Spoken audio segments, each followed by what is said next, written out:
find a more wretched hive of scum and villainy. We must be cautious. Where? When? Who?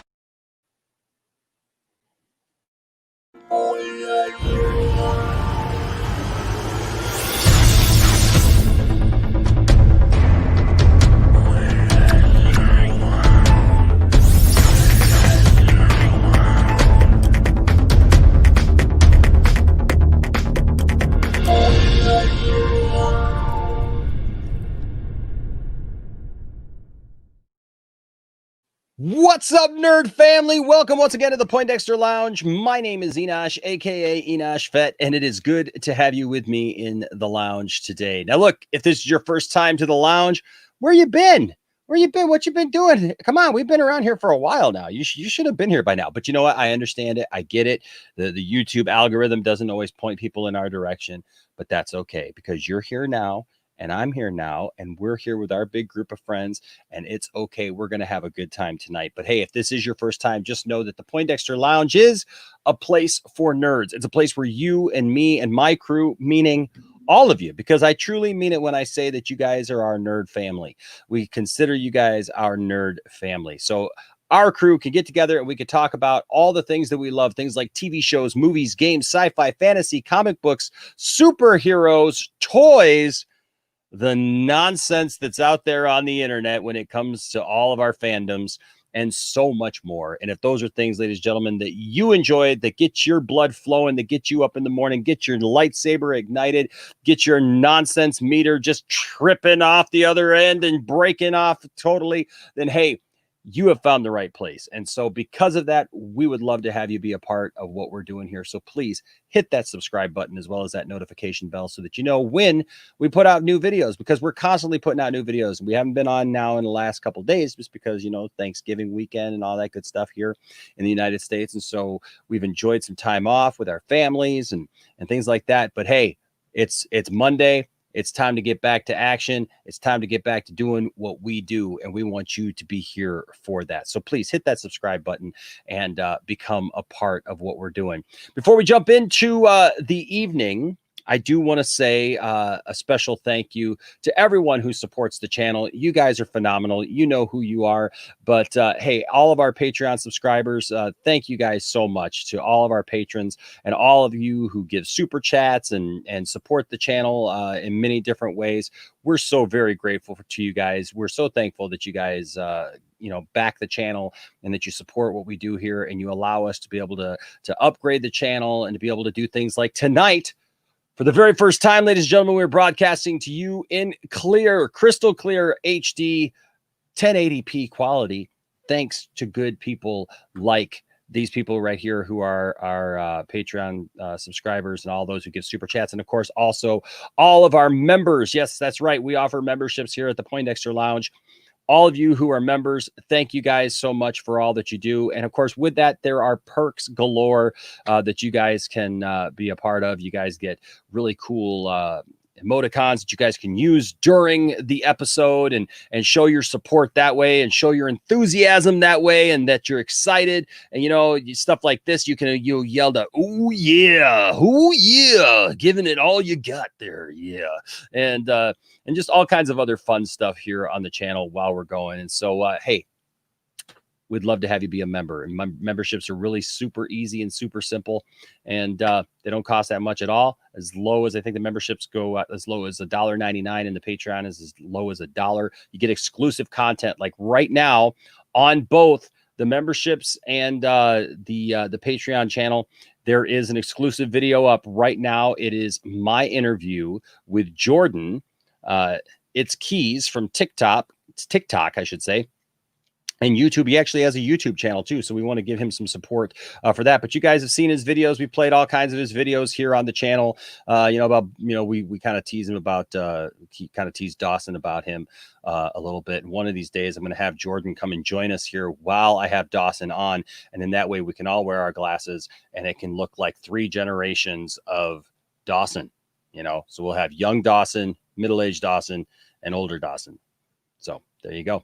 and we'll have some fun with that. But hey, that interview right now is up on the Patreon website, as well as for members right now.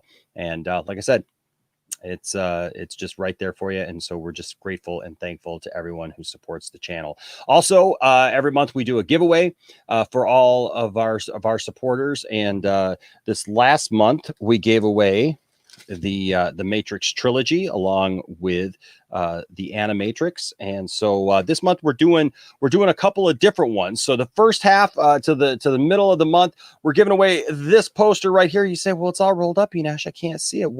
What's on that poster? It's this right here. It's this really cool R2D2 and Princess Leia poster. And you can get that if you're a member or a Patreon subscriber, or whatever, just give a super chat at any time during the month, you are automatically put in the running for that. And then also what we have, you don't have to do anything. You don't have to sign up for anything. You don't have to do a thing. Literally, all you got to do is answer the question. And that is our nerd question of the week. And you are in the running for a free comic book, absolutely free, from the Poindexter Lounge, courtesy of the Milee Store on eBay. All those links are in the description below. You can find all those down there. And the nerd question of the week. And tomorrow, I'm actually going to be giving this comic book away. So you're going to want to get your answers in tonight. Or if I put out another video before the night's done, you're going to want to get that out. And of course, that question is, how was Jason Todd brought back to life? How was Jason Todd brought back to life? All you got to do is simply answer that question in any one of our videos or here during the live stream. And you're automatically put in for a free comic book. You don't have to do a thing. And you visit the Milee Store. It's obviously the holidays are coming up. So right now, the Milee Store, they got a ton of stuff on there that you might like. Not just nerd stuff, but all kinds of other cool stuff. And if you mention the Poindexter Lounge when you check out, you get 10% off your purchase. Or you also, if you buy toys, you buy two, get one free. So, I mean, that's a pretty darn good deal, if I do say so myself. And I do. And thank you to our friend Crush It, who runs the Milee Store, and he's in a lot of our streams. So that being said, it is that time again, ladies and gentlemen.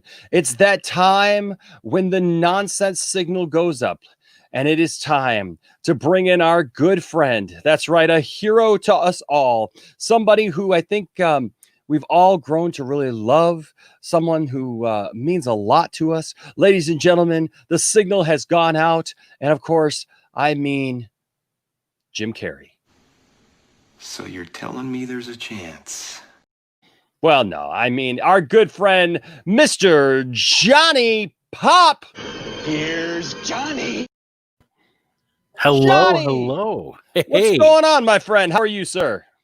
I'm excited, man. I'm ready to go. I saw the signal go up, and I took the bat pole down here to the basement, and Yes, I'm ready sir. to go, man. Yes, sir. Yeah, It's time. good to see you.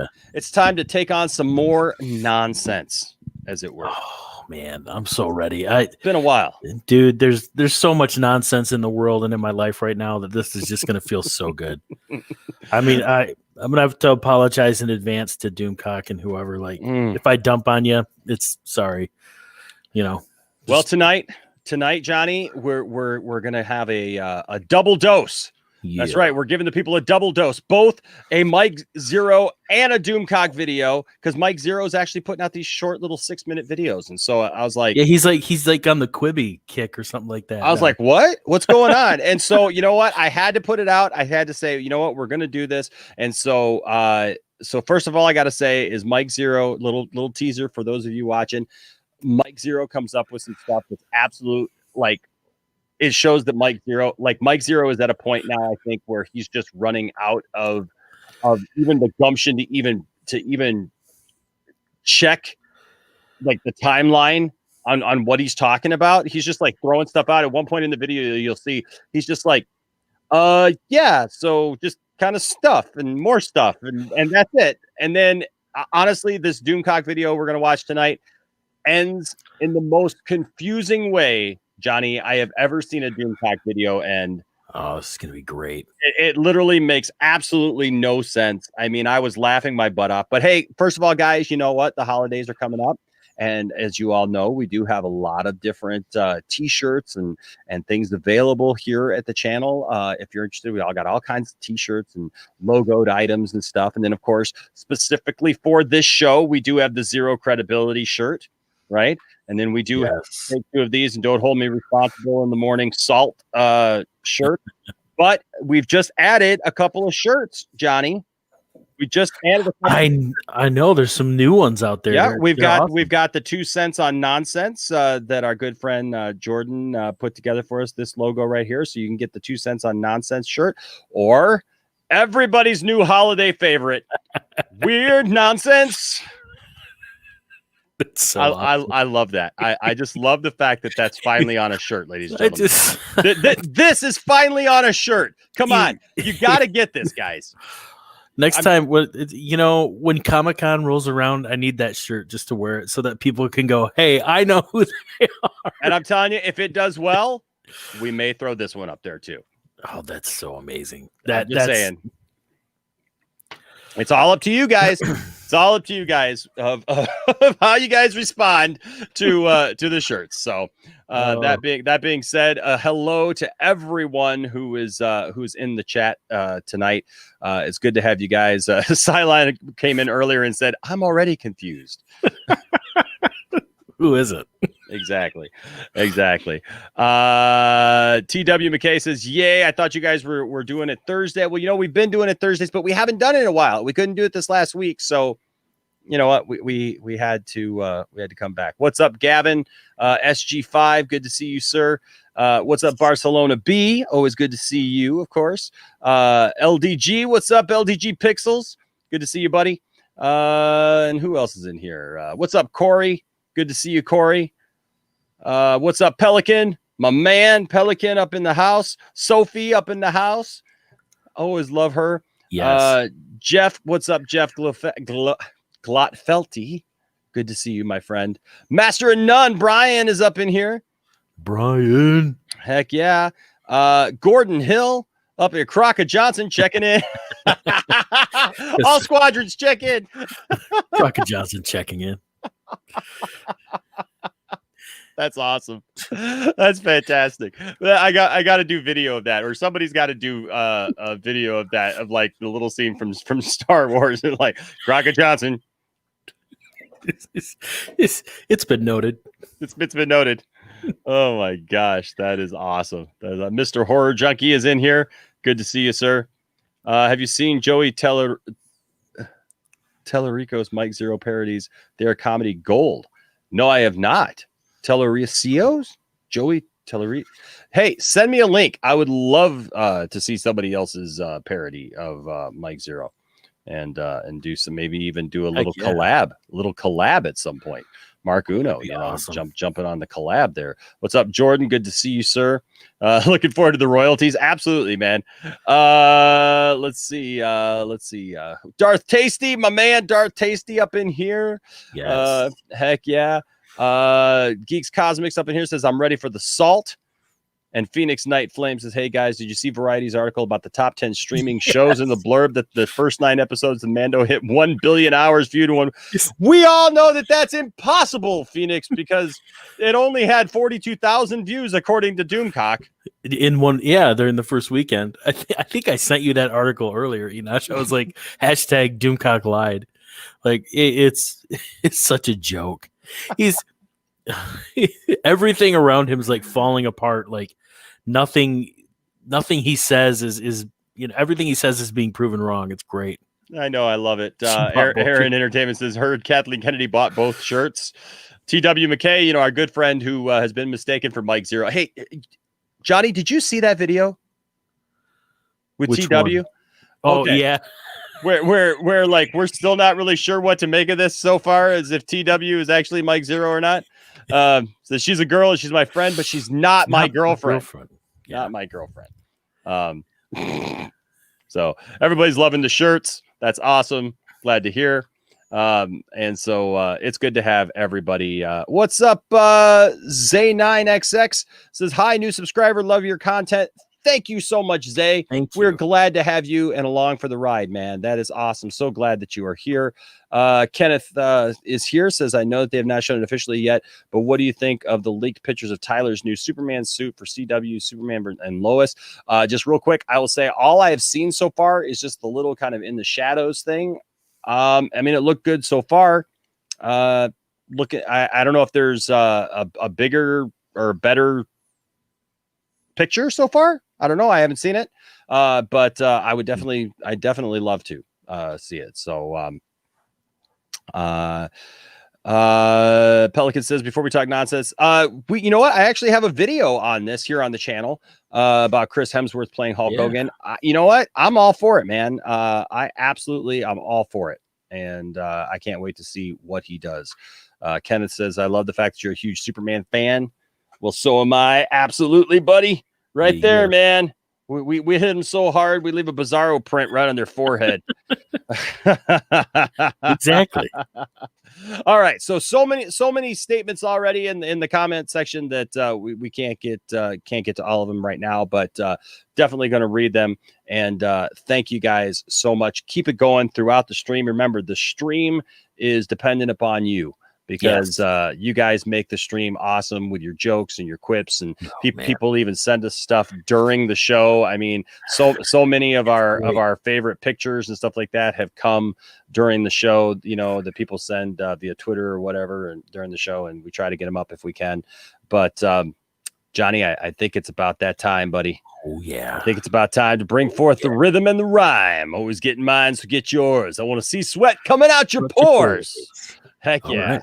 Heck yeah. So it is time. We're going to do this. We're going to jump right in, and we're going to jump right in, first of all, with this Mike Zeroh video. Now, I need you all to pay close attention to this Mike Zeroh video, because Mike actually had me like on the ropes on this, because Mike actually had two videos at first that like, can I just address something first? We're not going to show this video, but I do want to address something, especially if you haven't seen the last episode of The Mandalorian. We just need to address this real quick, and that is Mace Windu is not coming back.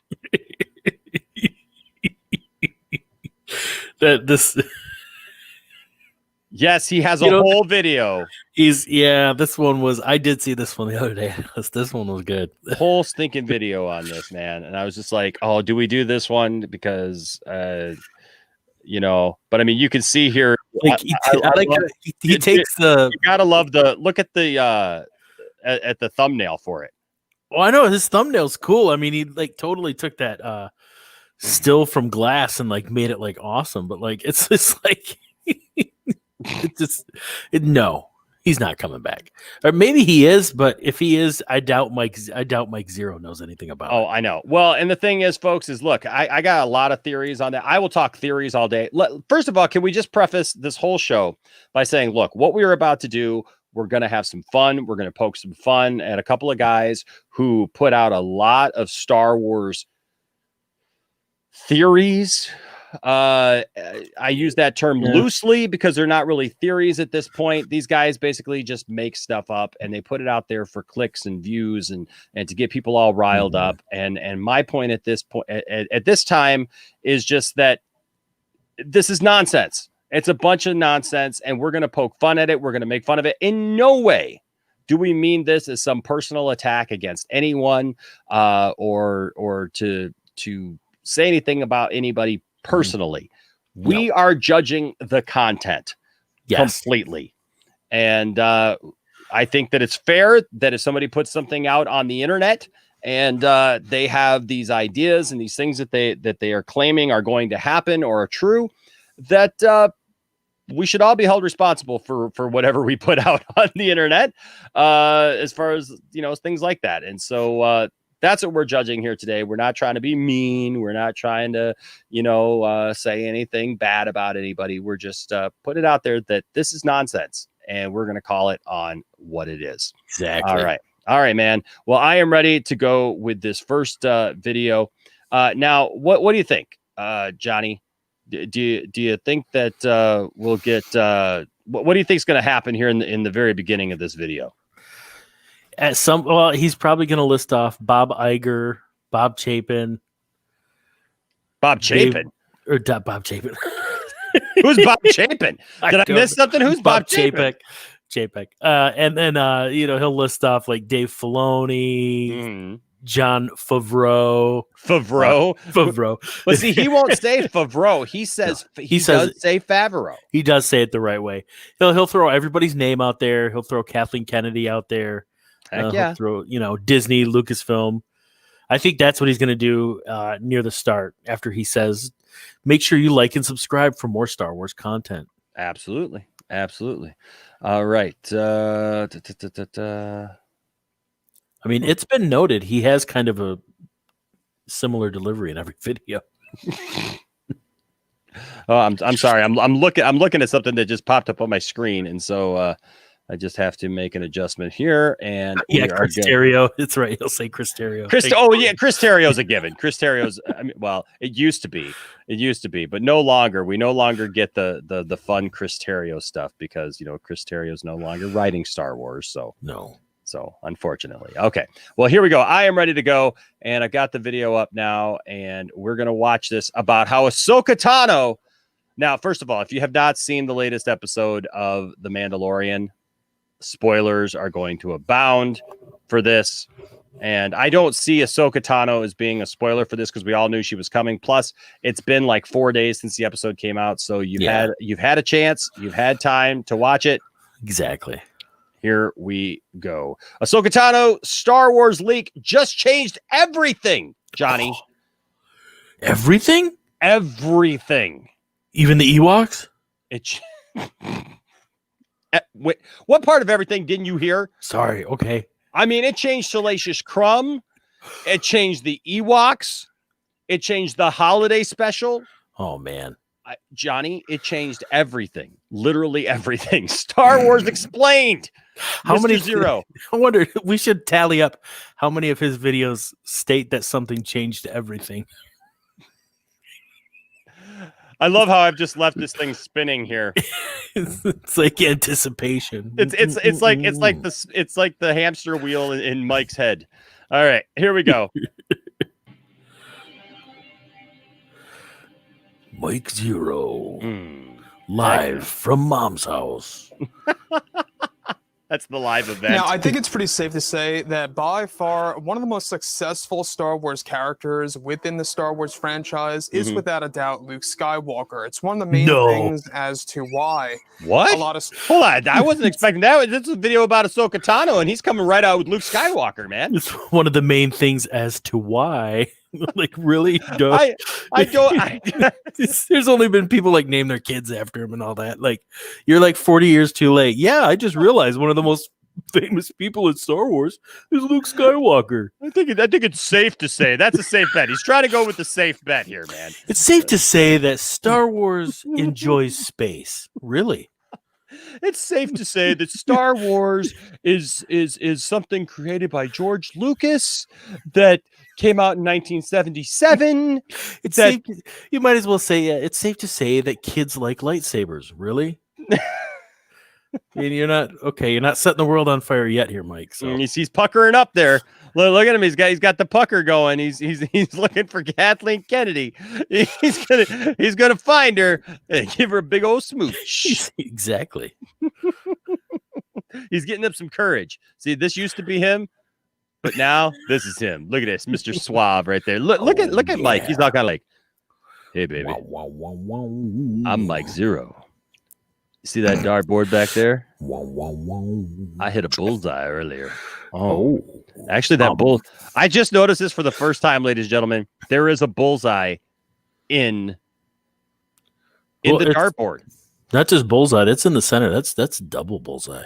Dude, I am literally just noticing this for the first time that he has a bullseye there because you can see the shadow of the dart. If you bring that up full screen, see, that's what I'm telling you, ladies and gentlemen. Every time we do this show, I discover something new. I want him to give us a shout out again. That was great the first time. Oh yeah, heck when he rubbed his ears. Heck yeah, more ear rubbing, Mike Zeroh, and maybe a nose twitch, maybe like a little, hey, it's on the nose, I mean, I could go really crazy and go, but Oh man, that'd All be right. sweet. Oh my gosh. Okay, here we go. All right. So far we've established Luke Skywalker's popular. Luke Skywalker's popular. This Hamill guy Star might Wars have a fans career. had issues with The Last Jedi and Episode 9 because of what Rian Johnson and Kathleen Kennedy had done to the sequel trilogy. This is Mike Zeroh. Make sure to subscribe if you're new to the channel for future Star Wars content. Now, here we are, we're in the very end of November. We're approaching 2021, in which this new Star Wars universe is really going to take off. And We're again, It's a takeoff. This We're- new Star Wars we're universe. approaching. Hey, Johnny. Not only is Luke Skywalker a major part of Star Wars, we're approaching 2021. Well, he hasn't told us anything that we can't fact check yet, and facts are he's spot on already. So Look at him Okay. right there, man. Look at him right there. He's like He's channeling something. He's like, ooh. I'm getting a premonition. I'm hearing a J name. Is there a J name? Yes. It's centered somehow around you, Johnny. Maybe like a grandfather with a J name. Does that ring any bells? My great grandfather's name was John. Yeah, well, that's what I'm getting. Yes, that's what I'm getting. It's his great grandfather, and then he had a wife. Yes, Right? he was had married. A wife. He had a wife, and I'm getting a G.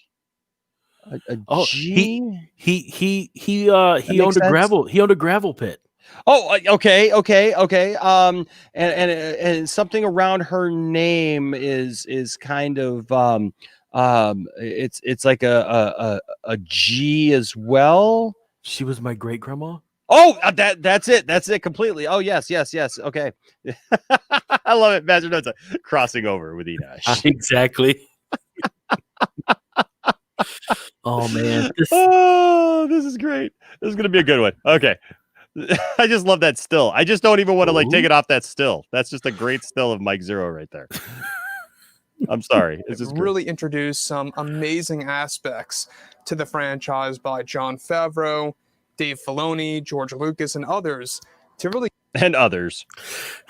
Just what else is he going to introduce, like from George Lucas? I mean, these guys know that George Lucas didn't create Ahsoka Tano, right? Etc. This is not wrong. It's almost 2021. Prophetic. Exactly. Tomorrow is December 1st. It's been noted. It's been noted that tomorrow, it's like, come on. I love it. It's because Mike Zeroh is always on target. Like, come on, man. He's got a girlfriend, for crying out loud. And I always have to preface this, ladies and gentlemen. If you don't know what the girlfriend joke is about, when I first started, I have a character that I have videos here that are parodies of Mike Zeroh named Mark Uno. When I first started doing these, someone literally sent me a message, contacted me, and told me that they were friends with Mike and that I should not make fun of him because he's got a girlfriend. That was their whole reason. And that was the end of the message. He's got a girlfriend. Exactly. So, Mike, why don't you name drop that girlfriend in your next video for us? Come on, man. Just give us a little nose twitch. And then just say, my girlfriend, Cindy. Sophie says, I think his girlfriend is just a mirror and a wig. He's got a whole Norman Bates thing going on. Oh, He's it's kind of like, Norman, where is your mother? I am mother. Okay. T.W. McKay, because I'm hearing it in his voice now, says George Lucas, Dave Filoni, you name it. Exactly. Okay. All right. There we go. really give the fans hope about the future and what's to come on Disney Plus and or in theaters. So that is true. We're either going to get Star Wars on Disney Plus and or in theaters. Man, he's like knocking it out of the ballpark right now. one thing is for certain is that The Mandalorian Season 2, Episode 5 kicked off just today. A lot of fans have been very impressed with what they actually saw with a specific character, Ahsoka Tano.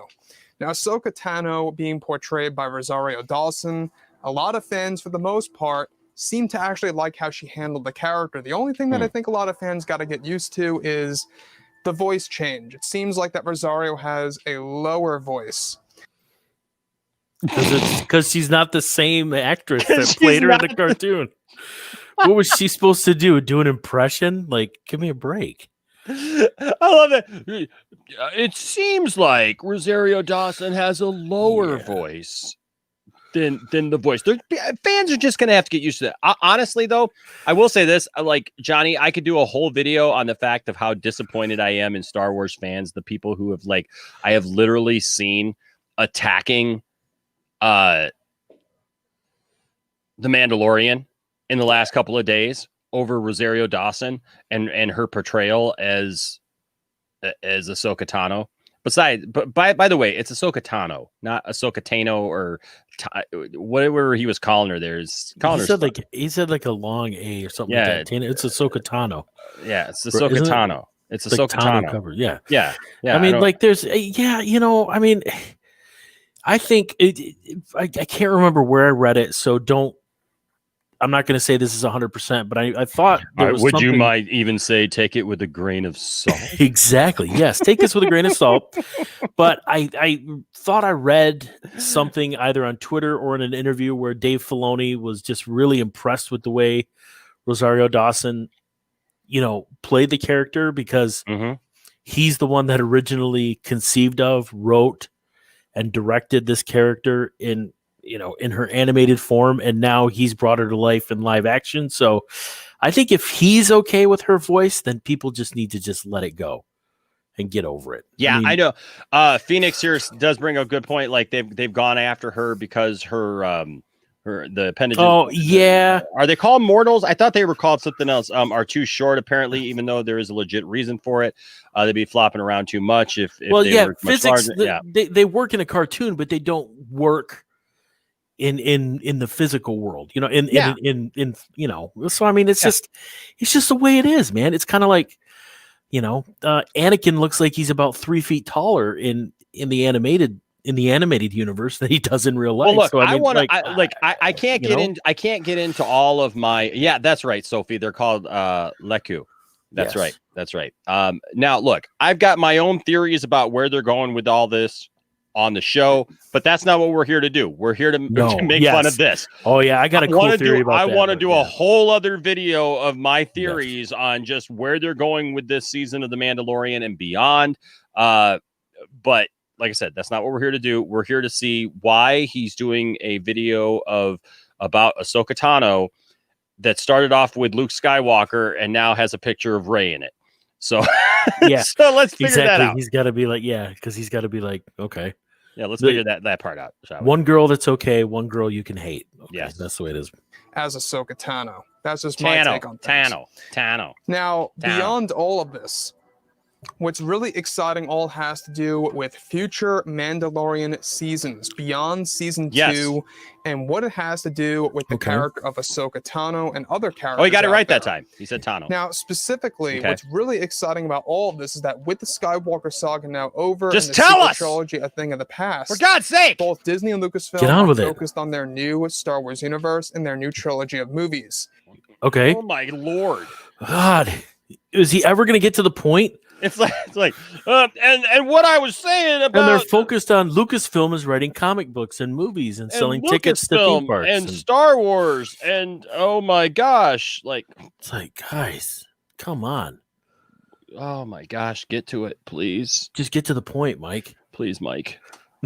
However, it's explained that currently both George Lucas, Jon Favreau, and Dave Filoni, just once at least per episode. Where is it explained? He says, please, just once, Mike. Once, tell us where it's explained. So his grammar, though, I got to be the English teacher again for a minute. He said both, and then he referred to 3 people: Lucas, Favreau, and Filoni. But whatever. So, okay, Mike. He's got to talk enough nonsense to keep you strung along until he gets to the crap. So, yeah. I just want to know eventually who the source is. Like where it is noted, who wrote it, where it is. Do you remember as a kid, like did your grandma or anybody ever leave like little notes in your lunch that you read at school? Like I think his mom leaves him notes in his lunch or something like that. Like, hey Mike, I was watching the Star Wars and I think that Ahsoka Tano would be somebody you should talk about. Oh, thanks, Mom. It's been noted in my mom's note that Ahsoka Tano is really cool. I think that Luke Skywalker is a fine young chum. Have a great lunch. Oh, my mom, it's been noted in my mom's note. You know, that's the only thing I could think of. Like, he's Mike Zeroh opens his lunchbox. There's his note from mommy. Oh, what did my mom note today? Oh my God. My mom says I'm handsome and that I'm special and that I have a great YouTube channel. It's been noted. It's been noted. Oh my gosh. It's like that Family Guy episode where Peter's like, Jesus loves me a bunch because he always puts Skippy in my lunch. Exactly. Oh, wrong song there at church there, buddy. All right. Okay. Oh. Master Nun says, guys, Mike's mom has her ear to the ground. Yeah. I was watching the Fox News there, honey, and I thought it'd be good. Oh my gosh. TW is like, all I can see is Norman's mom's corpse in the chair when I hear that voice. Which is even scary because if it is Mike Zeroh, then like, is he looking at mom in the chair? I should do a theory video. Why Mike Zeroh and Norman Bates are the same person. Oh, it's been noted. Oh boy. Are focused on expanding the character of Ahsoka Tano in the new universe to come. Mm-hmm.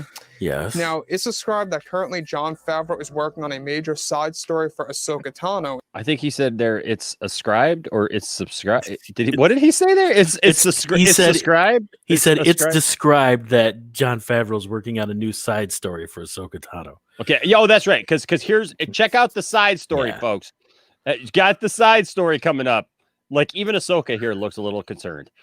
Like, what is Mike? She's like, why are you bringing me into this, Mike? She's like, whoa, she's like, get my name out of your mouth and out of your mom's notes. Like, what did I ever do to you?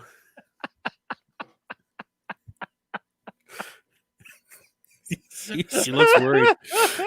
She does look really worried. She's like, poor Ahsoka.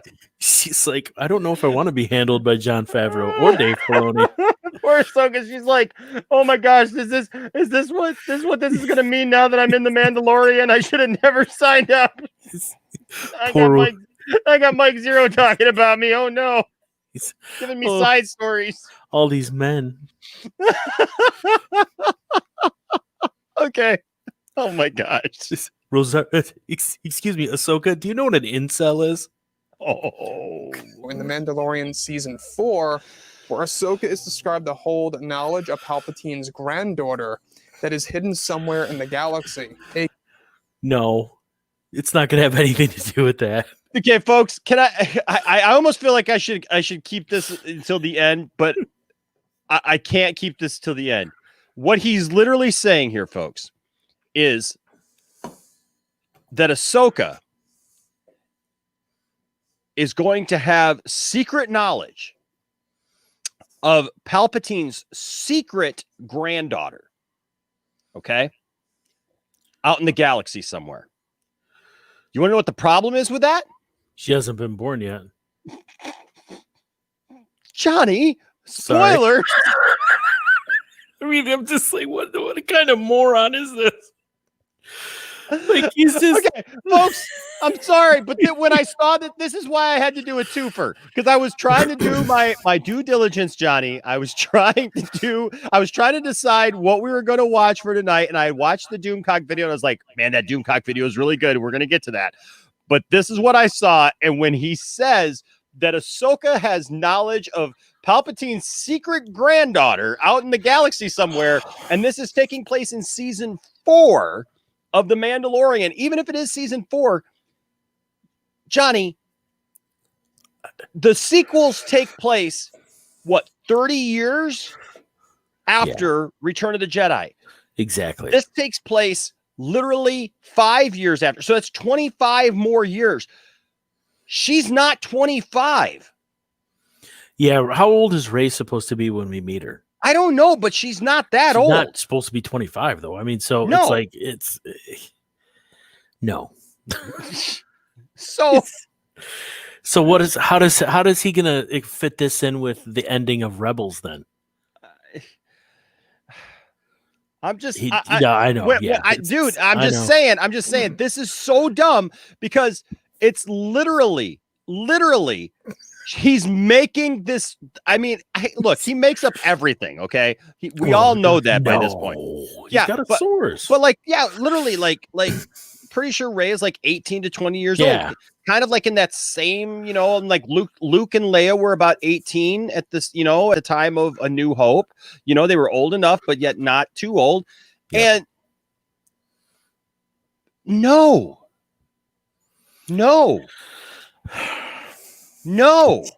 Just the timeline does not work, Mike.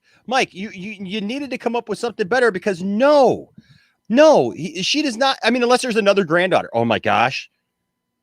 Mike or Johnny, I don't even know who's hosting the show with me anymore. Johnny? Yeah. There's another daughter. There's another Skywalker. There is another Skywalker. There's another Palpatine.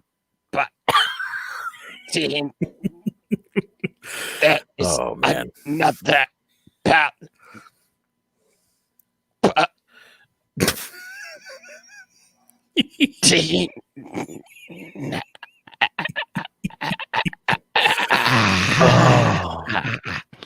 Yes, there's another Palpatine, which makes a lot more sense now. Llama Parkway. Yeah, exactly. Llama Park. Well, I am a Palpatine. Just saying. It all makes sense. It all relates back to Llama Parkway. all the while, Ahsoka's still like, oh dear Lord, no. Oh God. Oh please no. Oh guys, please no. AKA Rey. AKA so Rey. Right there for a second, in case you guys galaxy. In case you didn't know. That is hidden somewhere in the galaxy. Knowledge of Palpatine's granddaughter that is hidden somewhere in the galaxy, aka Rey. So let's stop right there for a second. In case you guys didn't know, season 3 and season 4, it's pretty much being worked on back to back. It's going to be 2 big seasons of The Mandalorian that's really going to promote new Jedi, Baby Yoda. We're going to get into that in just a second. Again, hitting the nail right on the head. It's going to promote Baby Yoda. Really? You think so? The show is going to be still what? Baby Yoda is still going to be a thing? How does he know that? How does he know that Baby Yoda is still going to be a thing? Come the next 2 seasons of The Mandalorian. Yeah. He's either psychic or maybe it's the evil Rey that she fought. Yeah. On the when she went into the Death Star. Yeah. That's it. That makes a whole lot more sense. Pelican's like, don't make fun of Michael Zeroh. He has a girlfriend. Right.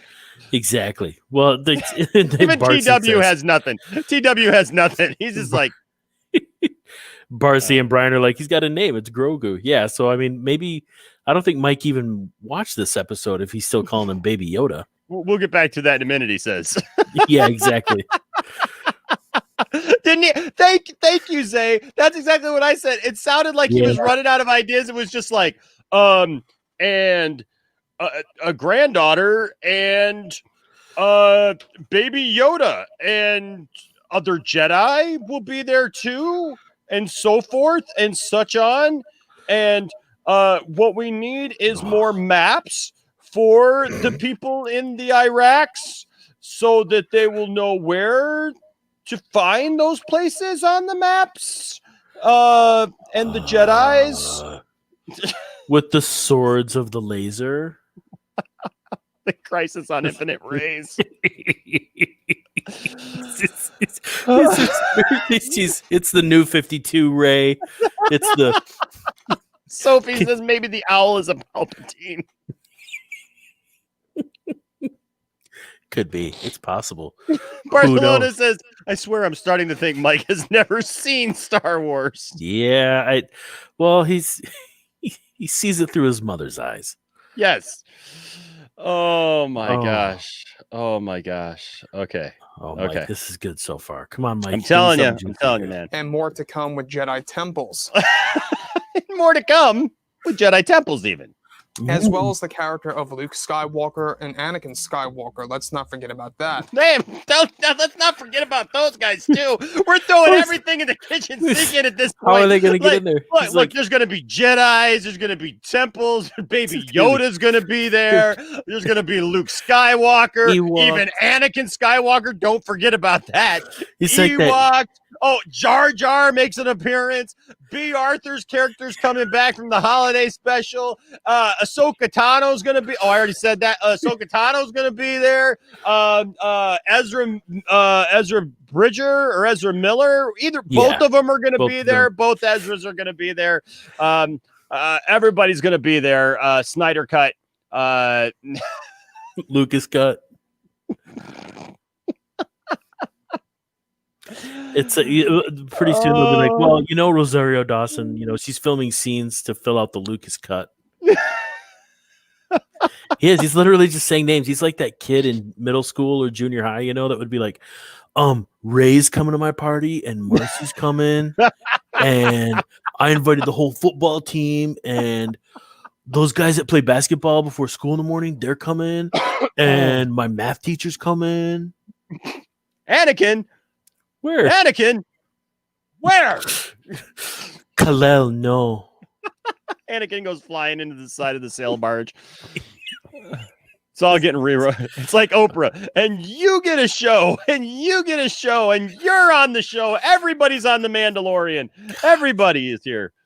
Okay. Oh, my goodness. Ahsoka is still looking very, very scared. I just want to point that out. She's like... We've gone over aspects of that a couple of days ago. So, with that being said, Jon Favreau just knows what he's doing here. So, but I'm glad somebody does. Thank God. Somebody does. Thank God someone has control. Oh my gosh. It's noted that Favreau plans to create a link between Ahsoka Tano and Rey in the Star Wars universe. Why? Where Ahsoka guides a young Rey during her time on Jakku. What? No. Oh my gosh. No way. No way. What? Then just leaves her there again. Not only leaves her there, but she doesn't even know what a Jedi is or anything to do with the Force or any. Thinks it's all fable and legend. Whatever. This is. Wow, this is genuine nonsense, Mike. Like seriously, well, it could explain. It could explain why she was able to use the Force right away, right? Because this just helps to make. Oh man, I don't even know if this is fandom menace anymore. This is just ridiculous garbage. This is just actual nonsense. Like, if somebody told me this, I would wonder if they had a drug problem or had issues going on. Till just realize, yeah, exactly. Till they're gonna rename, The Force Awakens to Ahsoka's abandonment. But see, guys, what you all have to realize is Ahsoka is the big key word right now. Right? Exactly. Yeah. Wow. She's what's gonna draw on the viewers. She's gonna get the clicks. She's gonna get the autoplay. Ahsoka Tano is the name right now to drop in all of your videos, right? And so like Barcelona says, of course he knows what he's doing. He's just saying Ahsoka Tano just to say Ahsoka Tano, just to Mike's girlfriend will be there too. Yeah, my girlfriend's gonna be there. She's coming in from Canada. She's gonna be there helping Rey, with a couple of portions here and there. Two portions. It's going to be revealed that the entire time Unkar Plutt was actually Ahsoka. Surprised he didn't say something like, Finn's real mom is Ahsoka Tano. Oh my gosh. Wow. Okay. Remotely across the galaxy trying to find Rey. Eventually going into aspects of the Rise of Skywalker, where it's going to actually explain as to how Rey was able to successfully complete the design of her actual yellow lightsaber. Now, what? That doesn't have anything to do with anything. What in the literal? Oh my gosh, I can't even say it. Why? Seriously, why would you ever need? That's nonsense, Mike. You know this is nonsense. Come on, dude. I know you're smart. I know you get a big check every month for these videos. Like, at least throw me a bone. Throw me a bone, dude. Like, seriously, like, put together a workable theory, because this is terrible. Mike, this is going to be Justice League, but for Star Wars, everybody's in it. This is going to be, yeah. So, like, it'd be like, so this is when Ahsoka joins the Lantern Corps and then works with... It goes out into space. Yeah, exactly. Jack, Mike's girlfriend is Hot Pockets. It could be. You got to be careful, though, because, you know, Jesus, when you first cut them open, they are very hot. And they burn the roof of your mouth, and that's all I'm going to say about that. Yowza. Woo! Yeah, I got to be careful with that. Oh my gosh. Oh wow, he's really going off the rails. Barcelona says Ahsoka is dead by then. Well, Mike, me, read the novelization. I love it. The TW is talking about himself as Mike Zeroh in the third person and telling himself to read the novelization. That's great. Oh, or, you know, any of the comics that were related to it, but, you know, whatever. Oh my gosh. Wow. I'm telling this Goth, this is what we're talking. This is why we do this show. Yeah. Is for this reason. I love Phoenix says the answer is yes. She literally builds it. Yes. Mike Zeroh confirmed that I'm the male version of Rey from Earth 69. Yes. Okay. Yeah. It said that in the new canon of the sequel trilogy that will be released next year, it will be established that Rey actually heard voices of Ahsoka Tano growing up, reaching out to her throughout her whole life. Did you notice that what he just said there, though? In the new canon of the sequel trilogy, which will be revealed next year, he just like nonchalantly. Yeah, like is he still is that mean that they're redoing the sequel trilogy? Is that what he's still kicking around? Well, you know what? We're gonna watch this Doomcock video here in a second, and Doomcock's theories are all falling apart on him, and he actually acknowledges it. So little teaser there for you. Doomcock actually is going to acknowledge tonight, ladies and gentlemen, that he was wrong. But the question is, will he actually say it that way? Probably not. Favreau plans to develop this major link that Ahsoka holds knowledge of Palpatine's son and Palpatine's granddaughter, and that Ahsoka is actually... But not his daughter-in-law. No. If she held knowledge of the ultimate evil being reborn, you think, even though she's technically not a Jedi, you think she'd just leave it alone? Come on. Of course. Come on. Not her job. the one who knew that Rey was the key to destroying Palpatine once and for all. Favreau is also developing a side story for Season 4 that will involve more Jedi temples that will pop up in the series across the galaxy. That's a show. See, well, he's got to say Jedi. He's got to say Jedi Temple because they mentioned taking Grogu to the Jedi Temple. So is that people are going to be searching Jedi Temple? Yeah. I think, you know what? I think this new Jedi Temple show is going to be like Pimp My Jedi Temple. like where Ahsoka Tano goes around to different Jedi temples and just like spruces them up. Be like, I see an open concept here in this temple.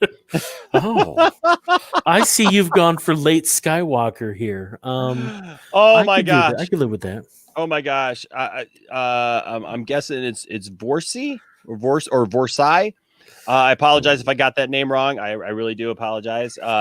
Yeah, look, every Brie Larson video that he has on her, or even Doomcock has on her, are just ridiculously over the top.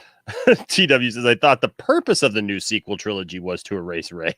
Yeah. No. We're gonna keep her in there now, but just change her. Chicks are cool again. You didn't realize that? He pronounces Tano like a middle-aged Wisconsin mom. Ahsoka Tano. With the Tano. The Tano. I'm from Wisconsin. Wisconsin. Oh my gosh. man. What's up, Jaros? You guys should check out Star Wars in real life. Oh, I did. Yeah. That's a great video. I absolutely agree. One. Check out Star Wars in real life. He did this breakdown about Mike Zeroh and his clickbait and he tricks the algorithm. It's fascinating. It's absolutely fascinating. Hey, sorry about that, man. But hey, thanks for acknowledging that.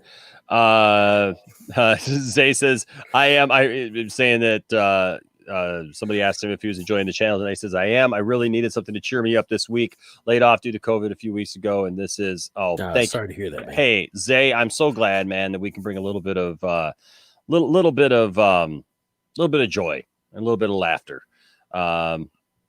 For sure. So there are no Jedi left, and there could never be a future Jedi Council. They just got to grow up. hey, sorry, God. God says, hey, I'm from Wisconsin, and we don't talk like that. We don't sound like we're from Fargo. Hello, Wisconsin. I love it. Giving fans a very much in-depth look into Luke Skywalker's new Jedi Temple, as seen briefly in The Last Jedi. Now, Baby Yoda's real name, we got it in Season 2. Grogu, by the way, was trained on Coruscant within the Jedi Temple. Yes. Now, what's exciting about this edition is that you can see where things are starting to head. Because of his name? Well, because... What do you mean? Where are they headed? I don't understand. You can see, Johnny, you can clearly see from the name Grogu where they're going with this. Oh. Are you that dense, Johnny? I am a Palpatine. I don't know. You can obviously see that Jon Favreau really wants to take Grogu in a different direction, where he's going to be more associated with the Force and stuff around those lines. Like Jedi. He's going to be associated with the Force, like all other Jedi. I mean, what? You can really see where Jon Favreau is wanting to take this in a different direction, having him be associated with the Force and the Jedi with a name like Grogu. It's pretty. What? Yeah, that's. I mean. Yes, TW, that was my question. Isn't that the direction he's already going? I mean, he's like, yeah. Did I miss something? Look, guys, I'm always open to criticism. If I miss something, please let me know. But I don't. I'm completely lost on that. I love Barcelona. She says, I have so many theories, but none of them are this dumb. Oh, yeah. I don't understand where he's going with this. That somehow that's in a different direction. How? The seasons. That's what they want to actually focus on. Basically, Grogu is the link to the past, and Ahsoka is the link to the future with Rey. So, you guys may recall that in the original cuts of Episode 9, Ahsoka Tano was supposed to actually be in that movie in a very unique way. Her voice was in there, wasn't it? Her voice was, but this was in Mike's version. Yeah, there was never Episode 9. Yeah, she was never like fleshed out, so to speak, like as a not in Trevorrow's, in Colin Trevorrow's. No, this is in Mike Zeroh's version of Episode 9. That Ahsoka Tano came back and was doing all kinds of tricks and flips and everything. And remember Ezra Bridger was back, Anakin was back. Everybody was back. Yeah, that's no. They did a song together where they sang the theme to Welcome Back, Kotter. Welcome back to the same old temple that you laughed about. Welcome back. You were a Jedi. Now what you talking about? Well, the names have all changed since you come around. Because Anakin went to the dark side. Now he's not around. Oh, who'd have thought they'd leave you? Who'd have thought they'd leave you? Palpatine died. Who needs you? Oh, yeah, who needs Yeah, we tease him a lot because his son got him on the spot. Welcome back. Either as a Force ghost reaching out to Rey, or just a regular voice reaching out to Rey. As a Force ghost reaching out to Rey. Or a regular or voice. Regular voice. A regular voice. Just a regular voice. Regular voice. Not one of those other voices, but the regular. Not from beyond the grave. It's like from around the corner. Hey, Rey. Yeah, it's me, Ahsoka Tano. I'm just a regular voice, not a ghost or anything. Just regular person. just regular. And I was just wondering if maybe you could go score us a couple of portions.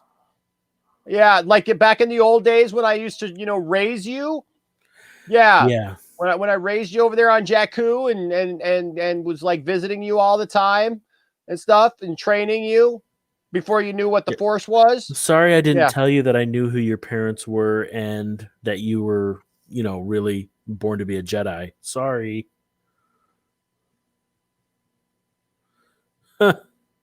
What? Whatever. I think somebody's yanking your chain there. I have no idea what that is. Yeah, no. That's clearly a spoof. Okay. Sure, man. Sure. You know my you know my DM. If that is you. No. Yeah, because that's the type of way they talk. I've decided to turn over a new leaf. What is this? The Mike Zero of this situation now? Yeah, it's somebody. I decided to turn over a new leaf and whatever. Come on. Yeah, some people think they're funny. They got nothing better to do. Come on. We know. All right, sure. Okay. Shoot your shot. By that time, it was actually established that Ahsoka Tano would be dead. So special. So what's exciting about this is she's not dead? She's not dead. I mean, that they're creating this link that Ahsoka holds knowledge of Palpatine's secret granddaughter, quote unquote. But no, he does. No. It's exciting that she just knows about the secret granddaughter. like who's gonna tell her? How's she? Okay. Fortnite. Fortnite. Fortnite's gonna tell her. She's gonna be. There's gonna be this scene. She's playing Fortnite. All of a sudden, the voice is gonna come across the Fortnite and say, "Hey, Ahsoka Tano, I know you're playing Fortnite right now. I have a secret granddaughter." It's like I could just see it. Like she'd be sleeping somewhere, and like Anakin's Force Ghost is like, "Hey, wake up." Wake up. I'm good now. I'm okay. I'm better now. But listen, like, no, don't get mad. I'm reaching out through the Force. Hey, there's the Emperor had a secret granddaughter, and I don't have time to explain the whole thing. Just listen to me, okay? Mm-hmm. So it ain't gonna happen. No. That's going to be pretty much teased in The Mandalorian season 4. Teasing you. Teasing you. Mike knows because you're gullible. Yeah, Mike knows a lot about teasing. Ahsoka. Now, we talked about this before in the past, is that they are planning an Ahsoka spin-off film. What? We talked about this in the past, along with my other stuff. I mean, there's rumors out there of a possible short-lived series, but no, this is a spin-off film, buddy. To actually be released in theaters in the next couple of years. In the theaters. Now, initially they had plans for a TV show. Now they're actually going over plans for an actual Ahsoka Tano movie. Johnny. Says who? Everybody, Mike. Dude, streaming is what they want to do. I'm sorry, dude. We are living, that's for a whole nother video. But I think there's what we see in theaters is going to be more limited and much more, special than we've seen in the past. It's going to be, you're going to get more content, I think, direct to consumer. but whatever. We're gonna get something direct to consumer in the form of a human centipede like way. Oh man. And it just goes to show you that not only are they focused on trilogies, but also spin-off movies from The Mandalorian. So, like I said before in the past, guys, drop a comment below. Let me know about all this in the comments. Okay, and so if you guys did enjoy the content for today, do make sure to drop a thumbs up on this video to support the channel. I thank you all so very much for the kind support, and I'll catch you guys next time. So that's the Mike Zeroh video, folks. What a joke. That's complete nonsense. Oh my god. Seriously. That is like, come on, Mike, you're better than that. Like you should have put together some better notes. Yeah, live action Mike Zeroh movie. That'd be great. Oh, a live action Mike Zeroh movie as opposed to whatever that was. Guys, let's go outside. It's been noted that there's a car in my driveway. Man. Yeah, and this is absolutely right. Yes. That they have talked about wanting to make a TV show of Ahsoka, and that this last episode with her in it was basically the backdoor pilot way of kind of getting it, going in. But man, holy cow! Yeah, TW says I'll play him in the animated spinoff. Yeah, I think one of the things that and this is definitely for another. I mean, I have my theories on that as well. Like, because I think Dave Filoni loves that character. He created her. He loves her. Fans love her. It's just a great character. Absolutely. Wants to use her in The Mandalorian, but then also I really think he wants to do his own show, and he would love it to be focused on Ahsoka's search for Ezra maybe. I don't know. There's so much, but like, so Grace is another one. Grace Randolph gets some of the, Yeah, you know what? Like, so here's her Ryan Reynolds thing is ridiculous. Like, she's got some dumb crap. Don't get me wrong. Yeah, don't get me wrong either. Yeah, like, so yeah, that one's a hard one because I'll be honest with you, like, she's obviously gotten some stuff right? I mean, like, she's had. I mean, Zack Snyder himself has been on there a couple of times now, eagerly. He loves going on there, giving her the exclusives. And so, you gotta see that. But yeah, I mean, like the Green Lantern stuff, like, I mean, but she's backed off on a lot of that stuff too. Well, yeah, I think she only has so much that she can find out, obviously, I mean, she's her connections from her comic book days. Does she still write? Or is she done with that? She wrote comic books for a while, and she's got some film connections, obviously, with, but it's no. I'm kind of with Barcelona here. Like, I don't know about her hatred of, I don't know if she hates him so much. I mean, because I've always heard her talk like hubba kind of, hunky dude that he is, I mean, she's down, but I don't know. Who doesn't? Yeah, I mean, my goodness, man, I got a little bit of a man crush myself on the man. I mean, what can I say? All right, so that was the first part of our twofer, as it were. Man, that was a good one. That was good. But if you thought that was good, there is a reason why we're going for two tonight. There is another video. It's another. No.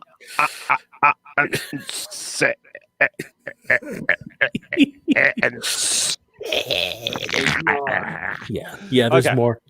There's more. It's this guy right here. Hey, it has been noted. Or this guy. Oh, yes. Doomcock Johnson. Salty. Mm-hmm. That's right. Salty. The nonsense signal has gone up once again, ladies and gentlemen. We just got back, Johnny. We just got back to the nonsense layer. And all of a sudden, there goes the stinking nonsense thing again, man. And we gotta go right back out. Let's get at it. Let's see what old Doomcock's got for us here. All right. Don't forget, ladies and gentlemen, the brand new Weird Nonsense t-shirt is up. You can actually find this, and of course, our 2 cents on nonsense shirt right there. Also, there is a nice family shirt. If you just looking for a nice family thing, nice little picture of the family there. We've got that for you as well. Johnny, I don't know if you saw this, but I know that you're a fan, obviously, because who isn't a Bruce Campbell? Oh yeah, totally. Yeah, so I was watching Evil Dead last week, and I just mentioned, like, after watching, I was like, man, I would just love to see Bruce Campbell as Superman. Look at that Ooh. jawline. Look at that jawline. Dude, he's cool, local Michigan guy. You know, Yes, he is. He's he and Sam Raimi. That would be cool. I mean, not now. No, not now, but like I could see him. I'd love to see him get involved with something though. I'd love to see. Heck yeah. Yeah, he's Heck yeah. awesome. All right, so now it is time. You know what Oh, go ahead. I was gonna say, you know what I thought of the other day? You reminded me of that. I know we gotta jump into Doomcock, but yeah. Did you ever see when you know, I think it was Kevin Smith, when they were talking about when they started bringing back some of the Green Hornet comics and all that? Mm-hmm. Like you know, I think he could play like an older version of the Green Hornet who's, you know, untimely demise, you know, he passes the mantle on to his son and everything like that. I mean, I think that's, in my mind, that would be like ideal casting. Like he could play that aged superhero who's ready to like hang it up, you know? Yeah, no, I could see that. Like Zeroh, the comic book.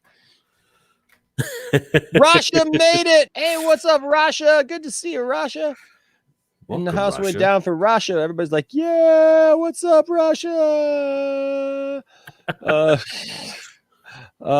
Hey, Anchorman. Anchorman says, I had a pretty bad day, Poindexter. Any advice? I'm sorry, Tomorrow's a new day, man. Yes. Sorry about that, Anchorman. Yeah, she blinded me with nonsense. I feel like I got to do all these parodies nonsense. Do a Bruce Campbell impression as Superman. Is that like groovy? Groovy. Give me some sugar, Lois. Maybe Kavari. Maybe. Maybe I would. I don't know. Just from the movies, because he's written some good books lately. Well, one went down. Okay. All right. I'm not 100%, but I think Doomcock's helmet is a paint tray. I thought that too. Oh my gosh. Man. Oh my gosh. What's up? Some people have just joined. And so you guys joined definitely just in time for our next part of our episode here. Yes. So we are jumping right in to Mr. Croc himself, Mr. Crocker Johnson. Yeah. He is the Doomcock. Now, Doomcock is going to be he's going to be talking about somebody that I had never heard of. Maybe you had heard. Have you heard of WDW Pro? Have you heard of this person? Another YouTuber? No, I don't know. He keeps referencing somebody named WDW Pro from Pirates and Princesses who wrote this article or whatever, and I'm trying to see, like, all I could find on him was this, and so I just want I want everybody to have an idea at least. Is that one of his BitChute friends or what? Possibly. But this is all I could find on this person. It just says WDW Pro came on the scene in the last 2 years as a reliable source for insider scoops, rumors, and news for the entertainment industry, specifically Disney in 2020. And in spite of rapidly changing decisions behind the scene, WDW Pro maintained an 87% accuracy. How do they determine that? Plans prior to public reveal. Pro seeks to detail the latest in entertainment with a focus on ethical counter-narrative truthfulness. Okay, and that's it. That there's like, WDW Pro is so okay. Yeah, that's all I got. He might be that might be the park leaker. Yeah. Okay. Well, yeah. Apparently, yeah. I don't know. All right. So that's that because he references this WDW Pro. Because that person's had a more success rate than he has, so he's got to jump on something. Well, of course. I mean, I wish he would jump on something. What? Heyo. Okay. So what we got here is just popped in. What did I miss? You missed the Mike Zeroh, but you're here for the Doomcock, and that's all that's important. You're here for the salty dessert. That's right. You're here for the salty dessert. It's all right, Layla, because you're just in time for Doomcock. You can go back and watch the first part where we just did Mike Zeroh and see how it all goes together. So we're starting a brand new one. It's like a twofer tonight, guys. This may leave a salty aftertaste. I'm not sure, so we'll see. It's time for the avalanche of suck, ladies and gentlemen. Here we go. So what do you think, Johnny? Is he still losing viewers? He's still losing viewers. He wants you to make sure that you're still subscribed. Okay. So I mean, there's poor guys. YouTube's attacking him. What are you supposed to do? Well, let's see if we can help the poor guy out here. Let's do it. Let's see. Greetings, my friend. Didn't think it was going to start. Please make certain that you are still subscribed to this channel, because every day I'm hearing from other people that they have been unsubscribed without their knowledge by YouTube. And if you are not subscribed, please consider supporting this channel. We need you. Thank you. We need you. Months ago, as the plague of the Koof swept the land, I reported on the rumored end of a different kind of plague. A plague on Star Wars named Kathleen Kennedy. Of course. At least not wasting any time. Wasting no time whatsoever, ladies and gentlemen. The plague of Kathleen Kennedy. Wow. Got to jump right in. Wow. Got to jump right in with that, man. That is... We did not show it yet, Layla. So yes, I will definitely show it before we're done here tonight. Layla sent us an awesome picture, and so I got to show it to everybody in just a few minutes. Cool. Who would you say? What? Oh, come on, Doomcock got a lot of subs now. He complained about the purge. Who would you say is worse, honestly, Zeroh or Crocster? Draw, Crocster. Yeah, easily. Doomcock, easy. Yeah, easily. Because I think if you asked Mike Zeroh off the record, he'd say, "Of course I'm making it up." Yeah, Doomcock is too crazy, too deep to ever admit it. He'll never admit it. Yeah, no, and he's and look, there's just blatant lies coming out of the cockster. All right. At that time, my sources assured me with confidence that Kathleen Kennedy was all but gone at Lucasfilm, that following the failure of the Disney sequel trilogy, her failure was complete. Notice what he's setting up for, folks. My sources said that she was on her way out, ladies and gentlemen. Everybody said and told me that she was going. She was on her way out. But Enosh didn't buy it and wouldn't take my Crockett Johnson. So now I might be backpedaling a little bit. It's a good thing we took that with a grain of salt then, eh? I guess so. I guess so, Johnny. Because if we imagine if we had taken that all as fact. If I tried to take that whole Crockett Johnson without any salt, I'd be hurting. I hate salt. It just gets everywhere and it's all, sandy like. Oh man. It's just I hate sand. And that her contract would simply not be renewed in 2021. That's not what he said.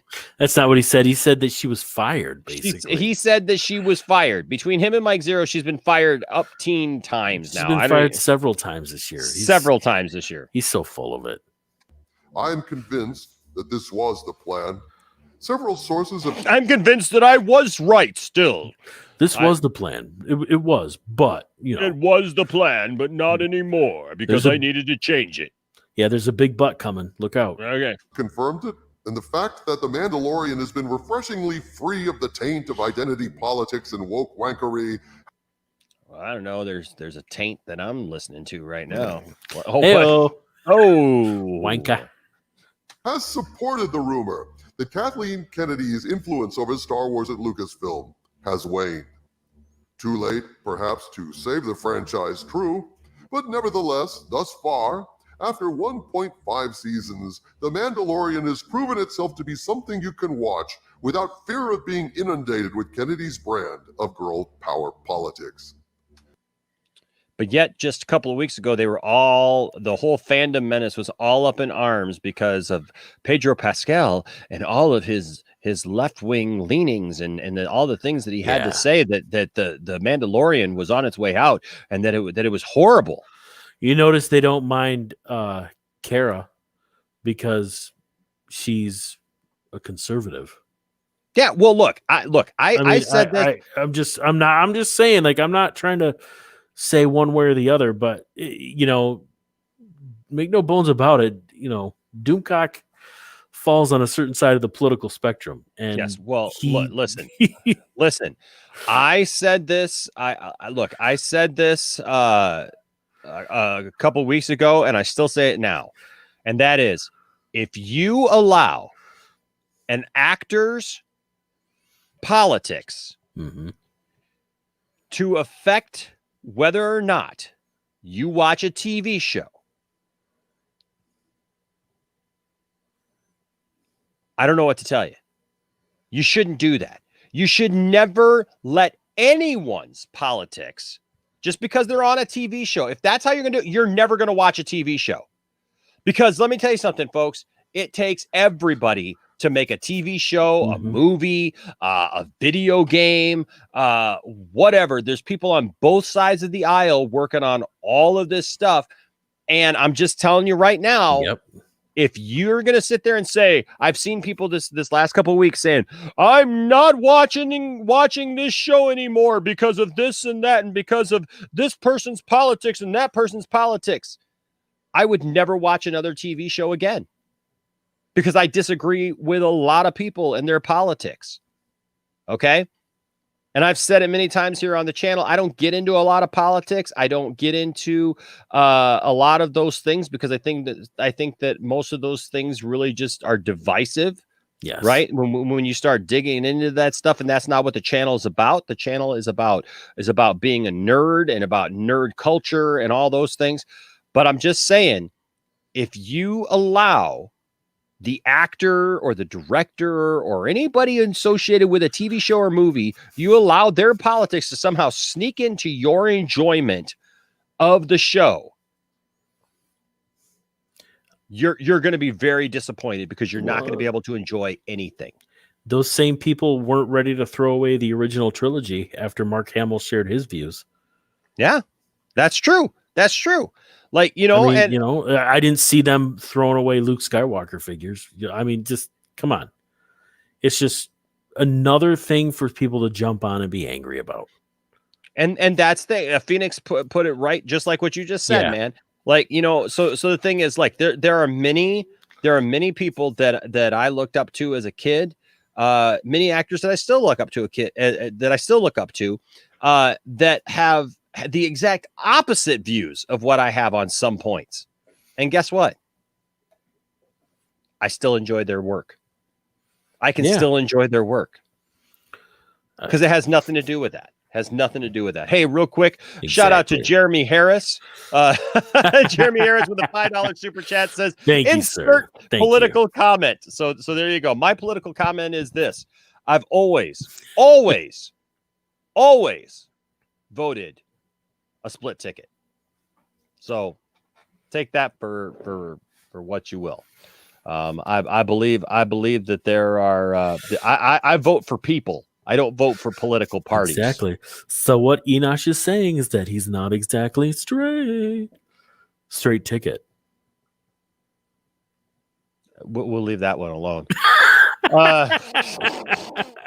And back to the show. All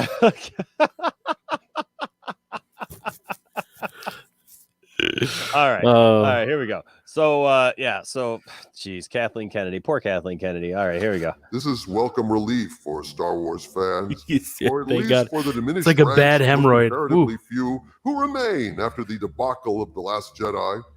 And yet, for all that, just as the Koof has changed everything in our day-to-day lives, it seems the Koof has also potentially changed things at Lucasfilm.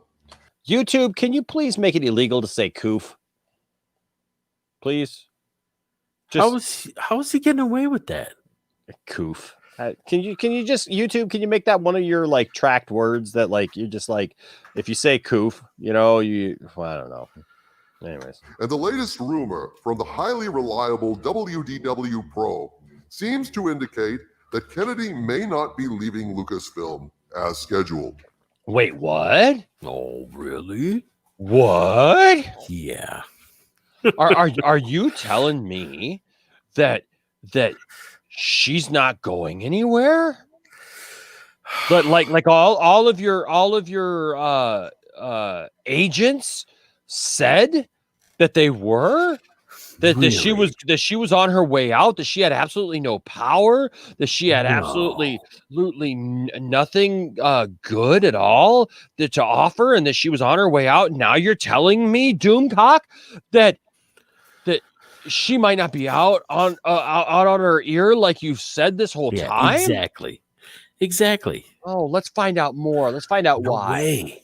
What I'm about to share with you is my understanding of the current situation behind the scenes at Lucasfilm, based upon the recent reporting from WDW Pro, from my own sources who have proven themselves to be reliable in the past, and other information I surmise from other news sources. But that said, I cannot independently verify any of what I'm about to tell you, so please consider what I present in this video to be rumor and or speculation, and take it with a grain of salt. Hold on a second. In a recent post on the website... How can it be from his agents if his agents have been saying the exact opposite this whole time? So he said that he's like, this is the highly reliable source. And yet now, before he shares what this highly reliable source says, he says it's all speculation and rumor, so take it with a grain of salt. It's all more protecting himself, because WDW Pro is not a real source either.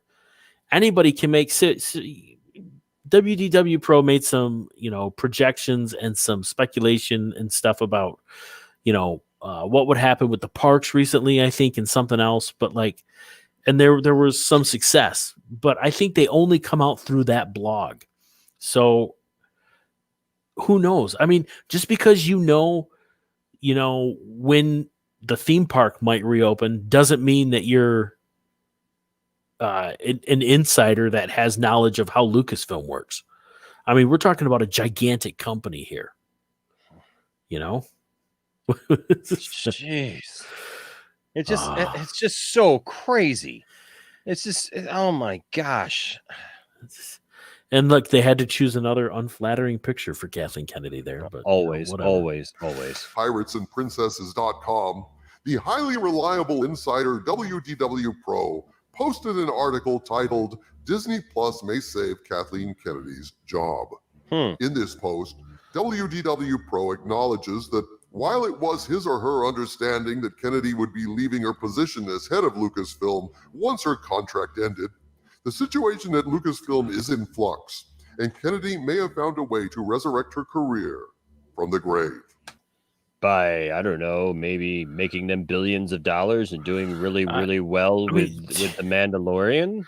She's also the one that helped to save Solo. I mean, this is... that's a whole nother discussion, but I don't see Ron Howard came in because who talked him into it? Take it with a kilo of salt. Take it with a kilo. Yeah, exactly. A whole kilo? Good Lord. I mean, come on. I mean, he is scared of women. Nothing keeps the women away like plenty of salt. Exactly. If Mike and Doomcock sources were any good, their channels wouldn't suck. Exactly, Richard. Oh, Richard. Exactly. Oh, Richard. You and your wisdom. You and your understanding of the real world. Your words of truth. Oh my goodness. Okay. We're hearing that a change is afoot over at Lucasfilm. Whereas previously we had believed that Kathleen Kennedy would leave her position as head of Lucasfilm when her contract ends, taking a legacy position within the Walt Disney Company, we now believe that might be in question. Now, you remember just a few weeks ago when we were told that by Doomcock and others in the Fandom Menace that this whole notion of SJW, politics and and women, empowerment and all that stuff. Like that was all on its way out, right? It was on its way out because Disney was shutting it down because they had come to their senses and they were no longer going to support identity politics. They were no longer going to put women in any kind of position of power or authority. Here's Ahsoka Tano for you. Oh, no. Yeah, exactly. Like it's ridiculous. I mean, and so they were like, oh, and then he's like, I can't say that they're watching us, but we know they're watching us, and we won. Like, and now, so you talked about. It's kind of like when when we had the Iraqi war, and we're like, hey, let's have a speech on the carrier that says we won. Yep. I mean, it's kind of like, it's not over yet, buddy. I mean, so now she's not leaving. According to sources familiar with the ongoings of Lucasfilm, we now believe that Mrs. Kennedy may be positioning herself to stay at Lucasfilm. We're not sure how this affects Jon Favreau and how he perceives his future with Star Wars. He's probably just fine with it because that's his boss now, and they've worked pretty well together, given the fact that, the Mandalorian has been really, really successful, and that she's pretty much, just kind of, allowed him to do what she hired him to do because she is his boss and hire him to, come up with the idea and the thought and the plan behind the Mandalorian, because that's what the actual directors and showrunners do, while the president of Lucasfilm sits back and runs the friggin' company. I mean, I could be wrong, but you know what? I could be wrong, but I'm not. No, you're not. I'm not. Because that's how companies work, Doomcock. The president of the company runs the company. Imagine that. It's like, I'm the president of the company over here, and I've got these kind of things to do over here, and then I got this other job over here, and I'm gonna take this other job and I'm gonna give it over here to Jon Favreau, or Favreau, because that's his real name, and I'm going to give that over here to him, and I'm going to do my job over here while he does the job that I hired him to do over here. And look how that's going to work out, because you know what? Eventually, if this is successful, this makes this part of my job make me look even better, because now I did a successful thing, and see how those things come together, and they make money. They make lots of money for everybody. And then that makes me look good because I'm the president of the company. Exactly. Thank you. It's kind of like any other job. If you're going to do your job right, your boss is going to leave you alone. So she's not doing more than any other executive producer would, because he's doing his job. So she leaves him alone. I mean, give me a break. Artesi says, whoa, slow down, Enosh. You're making way too much sense. Gonna have to mute you. I know. It's been a while since we've had a good old-fashioned muting, so I think Enosh, you got to stop making so much sense. You really, really need to stop with the truth. With, we don't need to hear how Kathleen Kennedy is doing her job. We don't need to understand how the president of the company works, because it doesn't matter.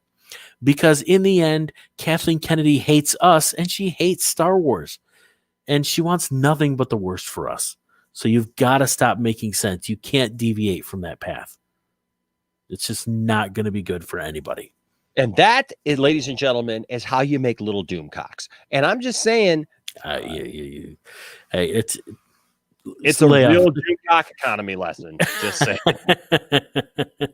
Exactly. Man, jeez,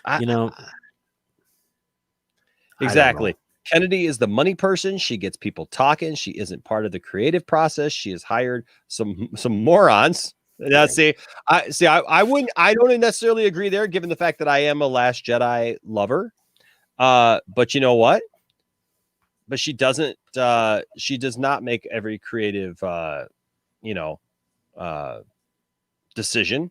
And the thing is each thing is gonna live or die by itself. Right. And that's why each movie has been completely different in its approach. Each movie has been a thing unto itself, and that's why there's people who love and yes, even hate. There's people who absolutely live and die by Rogue One, right? They absolutely live and die by Rogue One. They love Rogue One from top to bottom. And then there's people who just don't get it. They don't like it. right? And there's people like me who it's like, it's okay. I like it. It's not my favorite Star Wars movie, and I definitely don't necessarily agree with everybody that it's like the greatest Star Wars movie. But I respect everybody's opinion. You know what I mean? Like, and I wouldn't sit here and go, "You're dumb and stupid because you like Rogue One." Like, and look, it's got one of the best scenes ever, man. That Darth Vader scene gives me chills every time. You know what I mean? So yes, I mean exactly. But these guys can't accept that. No. Well, you know. Absolutely not. Okay, let's go on with the narfiness over here. Yeah. The change, we believe, is that Mrs. Kennedy now has a successful series in The Mandalorian, and the future of entertainment appears to be long-format series on streaming platforms. Duh. Big-budget feature films may no longer be the king of the cinematic revenue system, You and don't rather say. series like The Mandalorian and Stranger Things could be the paradigm shift. Combined with the power of a successful series on Disney+, perhaps the most important asset on Disney+, Wow. the job opportunities in Hollywood going forward are limited and changing. Whereas Kennedy would have had her choice of positions before the pandemic, that's no longer so certain. This provides her with incentive to keep the current job. We also believe that she's interested in pushing her ideological views, and a new strategy is being formed in which properties like The Mandalorian are protected from such measures, while other new series are given license to push the philosophical boundaries. Whatever. We believe Leslie Headland is part of that strategy. So they got to throw her in there So, because let's she's a break this woman. down, shall we? First of all, So, okay, before And he breaks this out, nobody knows what this Leslie Headland series is even going to be about. nope. But Nope. it's going to be a part of this woke stuff that they're fighting against because it's a woman. But okay, whatever. Wow. There's so much to do with what we just heard there, because here's the thing. Even if the job market is less appealing right now, what does that have to do with whether or not Disney would actually hire her back? They wouldn't care. If they wanted to part ways with her, they'd already be done with it. That's what I'm saying. That makes no sense. It doesn't track. Like there's you when you add all the parts together, it doesn't come out right. I mean, it doesn't work. He's so wrong, but he can't say he's wrong. So he's going to cite somebody else who has this knowledge that completely flips the script. The F? Yeah, exactly. Like this is when you drop that clip like from Billy Madison. That is the stupidest thing I've ever heard. What you want a clip from Billy Madison, you say? Yes.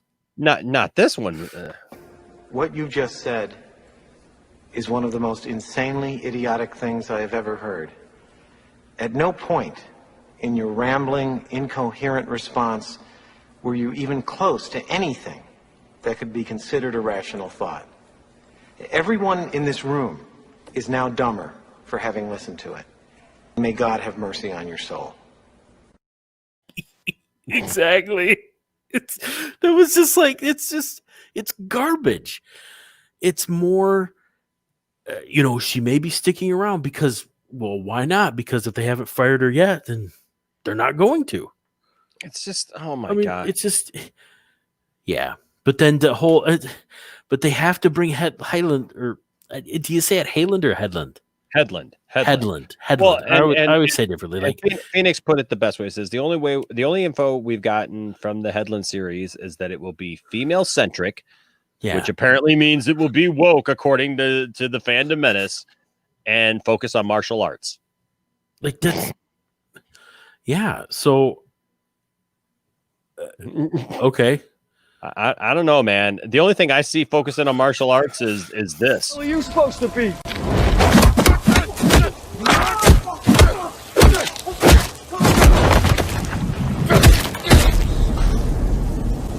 I'm vengeance.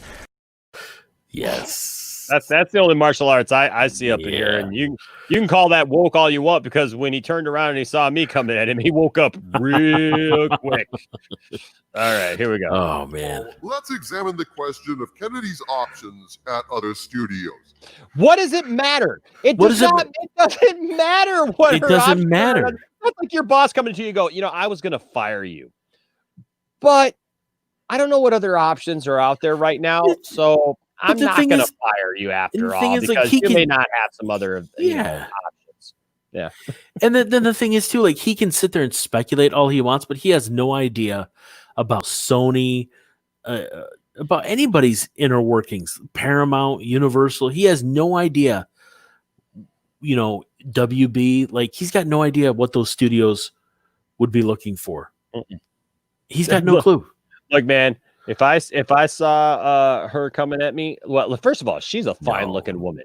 Well, yeah. Can I just say she's a fine looking woman, but she is also a dangerous looking woman, and I'd be a little scared too. Well, he won't. If I was on her bad side, he won't say anything bad about Kara, because his alternate ego falls on the same side of the aisle that she does. So whatever. Yep. So there you go.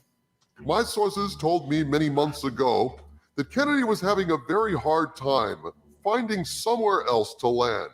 Bullcrap. Either because of the coup BS. or because, while Disney may spin it for PR purposes that Kennedy did a fine job handling Star Wars during her tenure, the rest of she did. Her batting average, ladies and gentlemen, is much better than people want to give her credit for. Even if you don't like The Last Jedi, she's still done a tremendous job as far as bringing in cold cash.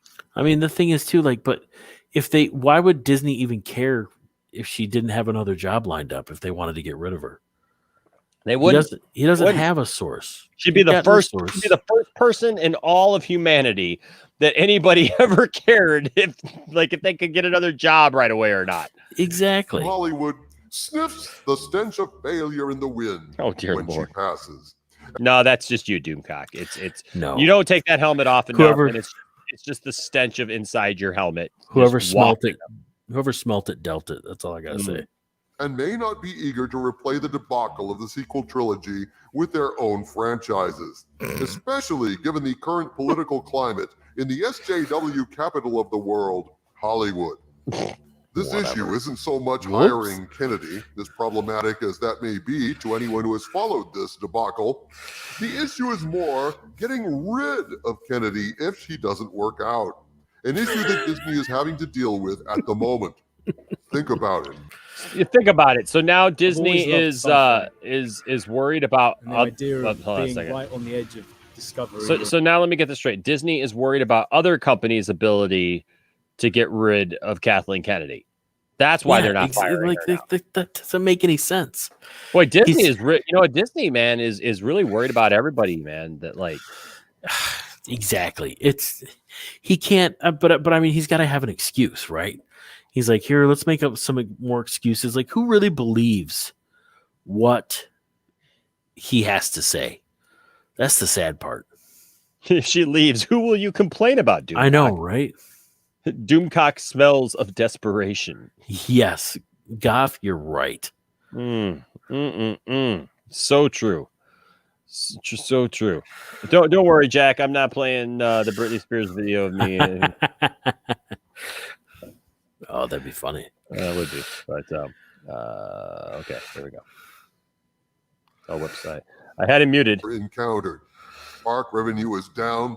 Movie revenue is almost non-existent. Layoffs have happened at Disney, at ESPN recently, with more on the way. Why? It's not because of her. Oh no, it's all because. Don't you know? It's all because of Kathleen Kennedy. The parks are closing down because of Kathleen Kennedy. The movies that she absolutely has nothing to do with. Music Man says, how many times can they fire her at this point? Exactly. I mean, come on. Like, it's why has he got to bring all this crap into it? Because it's just like the pandemic. is impacting everything. It has nothing to do with Kennedy. If there were no pandemic right now, Disney wouldn't be writing off a loss. Like Disney had what, a $600 million loss or something like that, or $400 million. I can't remember what it was in their previous reporting, and that loss is only because of the pandemic. They've never had to write down a Star Wars movie or had to record a loss. No, because of Lucasfilm. Never. So what he's saying makes no sense. But don't you know, Johnny, that Solo lost lost money. Raylos are weird. And the fandom menace is always right. And they made well, exactly. Like I think what really made these guys mad, and he goes on about this too, is when Doctor Who came back as a woman. That's what really just turned them all into angry little people. This was sent to us by our dear friend, who is in the. She just mentioned. Layla just mentioned that these guys are a bunch of '60s Batman villains, and so there you go, right there. There's the group themselves. That is absolutely beautiful. That is fantastic, Layla. Yes, Layla. That is great. Great job, by the way. Oh my goodness. It's a thing of beauty. It's a thing of beauty. Ladies and gentlemen, don't forget our good sponsor for this episode. Do you ever feel like, well, you're just kind of getting backed up a little bit with all of that nonsense and salty nonsense? It's a lot of salt, and it's just dragging you down, weighing you down, and you'd like to clear it all out. Well, ladies and gentlemen, now you too could be free of all of that by trying new Doomcock. Doomcock. That's right. When you have to go but can't, trust Doomcock. Doomcock will clear you right out of all of that salt, of all of that unverifiable nonsense that you've been holding back and backed up with now for a few years due to your hatred of The Last Jedi and the sequel trilogy in general. Let it all go with new Doomcock. That's right. Why stay angry when you could stay free and clear? And if that doesn't work, always remember Midnight Ed's personal lubricant. Trust by the fandom menace when it really needs to be rammed in. And of course, baby Doomcocks love it too. Now back to our regular broadcast. All right. Doomcock. Yes. All right. Here Gets all of it out. It clears you right out. Okay. And the losses continue to tally on the balance sheets. Pretty much the only thing they have going right now are their streaming services. They are deathly afraid of losing any more of their audience. And so, according to WDW Pro and other sources, Disney is scared to do anything that will rock the boat or get any segment of their audiences angry enough to stop their subscriptions. Whatever. So let me get this straight. So Kathleen Kennedy is one of the most divisive people, right, amongst the fans, and they don't want to do anything that might upset the fans and might get them to cancel their subscriptions or stop buying their product. So let's go ahead and keep her on and renew her contract. Any segment of their audience. So how does that make sense? So you're gonna placate every single person in the world? Like that doesn't make any sense. You're a moron. Well, I just don't understand how that's just so stupid, dude. There's just no other way to say it. Like it's gone from nonsense to just stupid. Johnny, like, how is it that they're playing it safe if they rehire her? Or exactly, or well, they don't want to piss off any part of their fandom, like or to lose a subscriber. So I love here. Phoenix Nightflame says successes were The Force Awakens, Rogue One, Rebels, Mando, The Clone Wars Season 7, Fallen Order, Squadrons, and Battlefront 2 updates. And I will say this. Even The Last Jedi made money. It made money. People are all, after the fact, people got all butthurt about it, but it made money. And The Rise of Skywalker was profitable. The only one that you could even say, even remotely, is iffy, is Solo. And Solo, look, Solo is not the fault of that movie because the movie is fine. It's the fault of people who are basically up people like Doomcock's butt, and I'm not gonna go see it. I'm going to ban it and boycott it because I'm not gonna go see it. And it's like, well, then you know what? Yeah, that's your problem because it was actually a good movie. And now, guess what? People are clamoring for it and want it to continue either in a new theatrical film or on Disney Plus. I mean, I'm telling you, they're looking for younger people. Like, seriously, my son, he'll be 10 next month. He loves Solo. He loves to be able to find out more about Lando. Yeah. And Han. I mean, this is, hey, what's up, nerdy? What's up, Dawson? Dawson in the house. Oh, what's going on, guys? Hey. We're just having some Doomcock fun. Yeah, we're just, we bit off a chunk of Mike Zeroh earlier and found some very interesting things to do with that and found out that Ahsoka is the key, and that apparently she's going to be training a young Rey Palpatine on Jakku secretly and looking over her because she knows about a secret Palpatine. Yeah. It's just, no. And then, let's find out how Doomcock here. So I will say this, Phoenix Night Flame. Here's something that I think we don't talk about enough, and that's the YouTube bubble, right? And the fandom bubble. Because I talk to people all the time. First of all, I talk to people all the time who discovered Solo, like literally almost on a weekly basis. People come up to me or write me or something and say something about how they just finally discovered Solo for the first time. And they're like, wow, this is really good. And I really like it. And they're like, I really wish that I had given it a chance earlier or seen it in the theater or something because it's really good. And they really enjoyed it. It was fun, as was said by somebody here just a second ago. Here's the other thing about The Last Jedi. Yeah, there's a lot of fans who didn't like The Last Jedi, and I acknowledge that. Even as somebody who loves The Last Jedi, I acknowledge that. But do you know what? The average moviegoer has no idea whatsoever. First of all, they don't even know who Kathleen Kennedy is.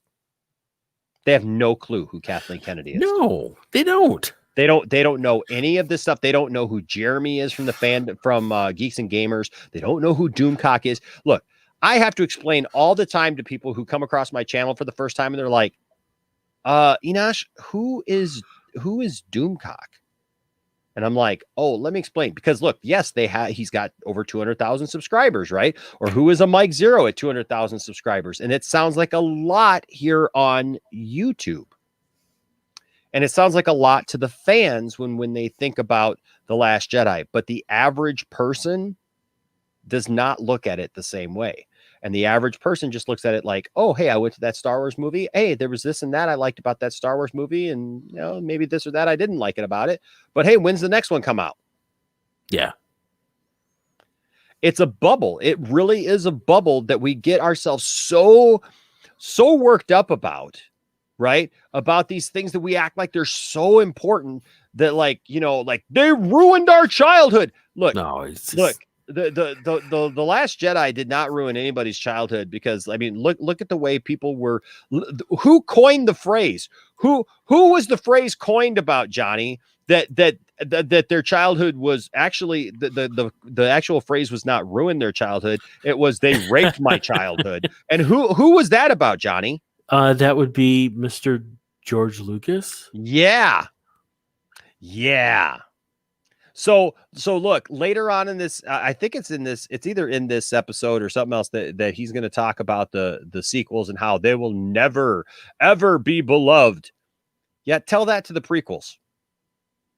Yeah. Tell that to the prequels. Tell me how the no characters from he's gonna say that's what it is. He talks about how no characters from the sequel trilogy will ever be beloved.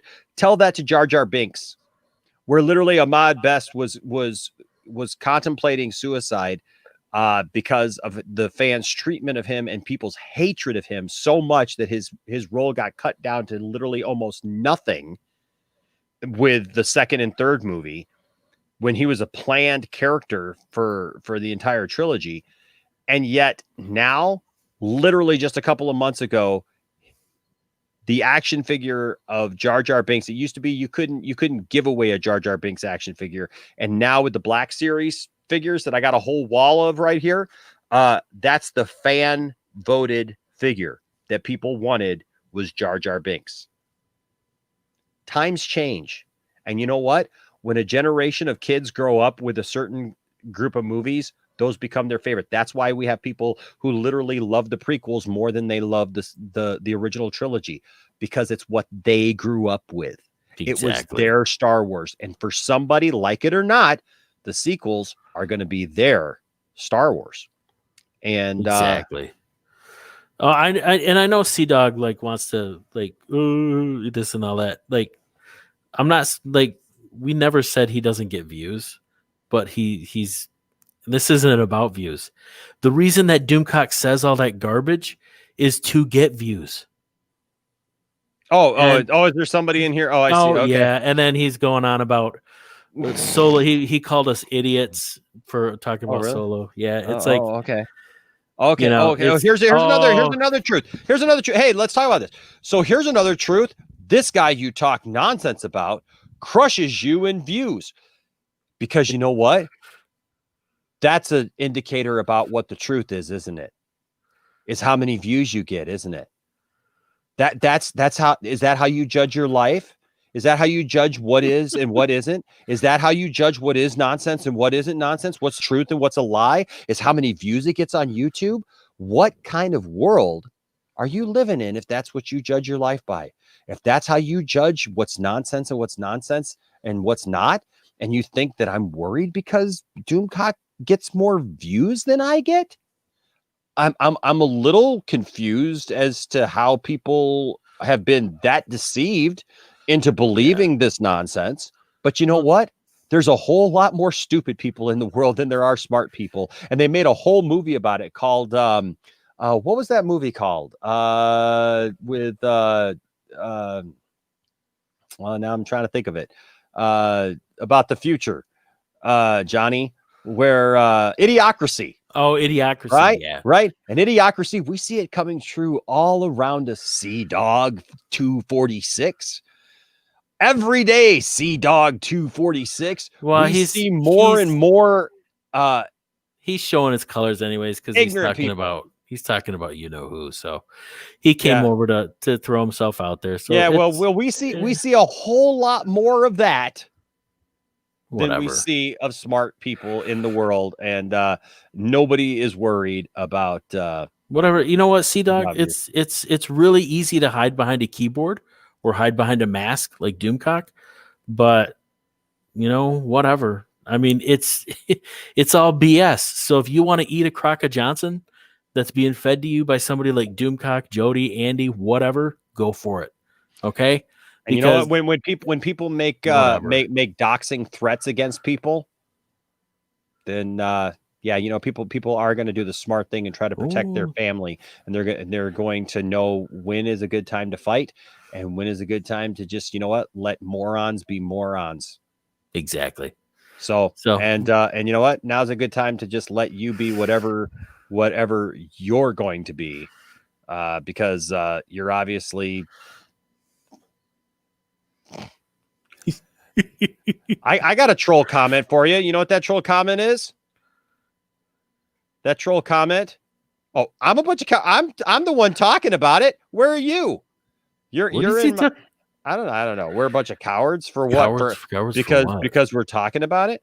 I got a cowardly term for you. It's called timeout. Let me go ahead and put you in timeout, and you can. You can relax, and then we're gonna move on and finish this ridiculous video from another moron. Here we go.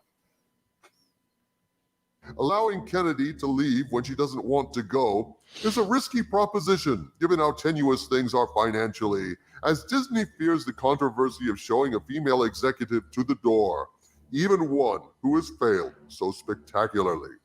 When I first reported the rumor that she was leaving, it was a much more amicable parting of the way. Thanks. They weren't firing her after all. They were simply not renewing her contract. Kennedy was sure confident at that point she would be moving on to greener pastures, either to another studio or with a production deal at Disney under her own company banner.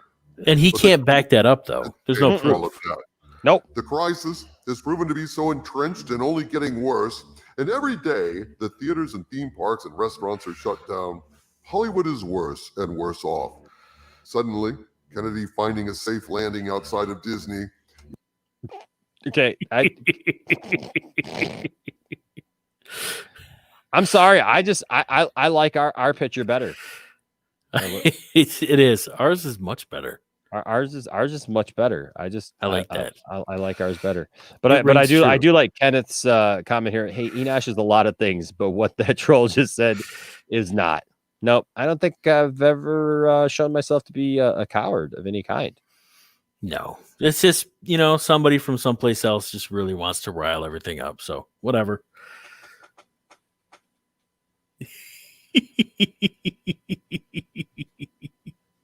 How you doing? Doing all right? Feel a little salty? I understand now why you're hanging out with the saltiness, because you probably feel a little salty about that, aren't you? Yeah. Guess what? Didn't change. Still stand with him. Yep. All right, there you go. Ray knows who has his back. So. Exactly. We got Ray's back 110%. Is less and less of a sure thing. And according to WDW Pro, she has had a change of heart and is trying to exert pressure to keep her job at Lucasfilm. It's not hard to understand why other companies are not eager to hire Kennedy at this point. Because she has a job. That's why they're not eager to hire her. On will face the same dilemma that Disney is facing now. The fear that getting rid of her if things went south would be a PR disaster. What? So now he said that everybody's, before it's everybody's fed up and they don't want her around, but now it's going to be a PR disaster. Trust me, my kids watch The Mandalorian. They watch Star Wars. They watch the animated shows. My wife will watch it with us. I doubt any of them know who Kathleen Kennedy is. My brothers, one of them is a big Star Wars fan. He might recognize her name, but if I said, who's Kathleen Kennedy, he wouldn't know. I mean, it's that YouTube bubble. It's the fandom menace bubble, really. Heck, those are the people who know who Kathleen Kennedy is. Well, here's my question. How is letting somebody play out their contract and just not rehiring them a PR nightmare? Regardless of if they're a man or a woman. How is that? Doesn't make any sense. Exactly. Well, and the thing is, and I agree with TW McKay here. Like, it wouldn't be a PR nightmare. She'd go work at Amblin. I mean, isn't she really good friends with Spielberg? Like, isn't that where? Yeah, that's where she came from. I mean, it makes no sense. Whenever she leaves, Disney will say, "Thank you so much, for what you did at Lucasfilm. We love you. We wish you nothing but success." I mean, I really don't think they're eager to get rid of her. There's no reason to. But me ordering McDonald's without tipping would be a more realistic PR disaster than this. Yeah. Well, if she can't find a job, maybe she can get a job at McDonald's. Hey, DoorDash is looking for people. I mean, hey, So stupid. Indeed, my sources told me a rumor many months ago that Kennedy was really having a hard time finding a place at any other studio. Lies. Having a change of heart about leaving. Garbage. So what does it matter if she has a change of heart about leaving? What is with this crap? Like, it's her decision. Like, you could just go, well, you know what? I don't want to leave now. So I'm not going to leave. Not going to leave. I'm Kathleen Kennedy. I have all the power now, because when they want me to have all the power, I have all the power. Exactly. When they don't want me to have all the power, I have absolutely no power. No, I have all the power now. And I say, I'm never leaving Disney. It's like an episode of The Simpsons. I'm never leaving Disney. I'm never leaving you. I'm never leaving Disney. I'm here for all eternity. It's true. I'm never leaving Disney, never gonna leave this place, never leaving Lucasfilm. I'm all up in your face, cause I'm Kathleen Kennedy, and I'm never leaving. I have that kind of power, there's nothing you can do. You'll have to put up with me for eternity. It's true. Cause I'm never leaving Disney. I'm never leaving Disney. I'm never, never, never, never, never, never, never, never, never, ever, ever leaving Disney. It's just like, yeah, makes sense. Because I can't find another job. It's just, but there's no way. There's no way. And yes, Enosh, that was spectacular. Thank you. Thank you. Enosh the musical, thank you. Yes. Oh my gosh. He's so, but. Thank you, C-Dog. I appreciate that. That's there you great. go. Because she's never leaving. She's never leaving. She's never leaving. She's not going. She's like you after timeout. She's never leaving. Yeah. Oh my gosh. You know what? I did see this just on a crazy off topic thing, and you know what? I actually talked to him. Him and I can't remember his name right now. But yes, we actually had a conversation in Twitter, and actually had a nice conversation, and we came to a nice. I mean, he left his video up, but I mean, why wouldn't he? My name was in it, and the thing is that you know, he was nice enough to say, hey, look, man, you know, I'm sorry that I didn't mean to, you know, put you on the spot like that. Yeah, but yeah, calling me out and, you know, saying that we were horrible people for collecting money for suicide prevention because supposedly we were being bullies, and we were not being bullies. And of course, he didn't watch the video. That's one thing that if you watch that video, he literally says in the video that he did not watch or listen to our video. Yeah, he's reacting only to what other people said about it. So yeah, you should probably do that. That's all I'm saying. He also said that we were buying subscribers. Yeah, that was which I think is hilarious, because we've been trying to get to 10,000 now for a while, and we would have already made it if I was buying them. I would have just bought them, for goodness sake. I know, right? You know. Did you forget to make the subscriber payment, Enosh? What's going on? You mean on the 15th of the month when it was due? Yeah. And like it goes down by 100, and then then I bring it back up by 100. Yeah. Oh, by the way, yeah, we may not be talking about ourselves here. No, we're not. But that's all right. I'm going to go check my DM and take this applause from Zay while we go ahead and continue. Let's get another taste of Doomcock. Yeah, let's get another taste of the open jacketed Kathleen Kennedy here. WDW Pro has confirmed this in this article. He confirmed it. Furthermore, I reported on October 22nd that Kennedy was shepherding a new project over at Lucasfilm, a young adult novel called Children of Blood and Bone. A fantasy novel that had a strong anti-police bias implied in the plot and addressed directly in a politically charged afterword in the book. At the time, I surmised that this was a project to placate Kennedy, to allow her to insert her identity politics into a project no one knew about or cared about. How badly could she screw it up? I figured at the time, this signaled that either she would be hands off of Star Wars moving forward, or this was a project that she would personally be handling with her own production company in a joint development deal with Lucasfilm. Well, at this point, WDW Pro, with this rumor, seems to verify that while Kathleen Kennedy may be finished where Star Wars is concerned, she may very well be keeping her position at Lucasfilm. Quote, we also believe that she's interested in pushing her ideological views, and a new strategy is being formed in which properties like The Mandalorian are protected from such measures, while other new series are given license to push the philosophical boundaries. That makes no sense whatsoever. He literally just a few weeks ago, ladies and gentlemen, on this very program, we watched a video where he literally talked about how Disney was doing away with all supposed SJW rhetoric, all female-centric rhetoric, all wokeness all together because Disney had enough of it and they realized that it was losing them money. And now you're going to tell me that, as long as she doesn't touch the Mandalorian, she can have her supposed way with everything else. They're allowing, supposedly she's bad for the brand and going to lose them money. But now they're just going to let her. Now they're going to throw money away on projects that she can do. That it doesn't make any sense. Okay, so it looks like we may be able to talk about this. So, welcome back, Sea Dog. Says, okay, how come I'm guessing Kathleen Kennedy, I'm guessing that was KK, doesn't come out to take praise for 1, Rebels, and 2, The Mandalorian. I got a simple word for you. She's president of the company. She doesn't need to take praise for anything. She hasn't taken praise for any of the other successful things either. She hasn't come out and said, "Give me praise." Like, that's the next song in the musical.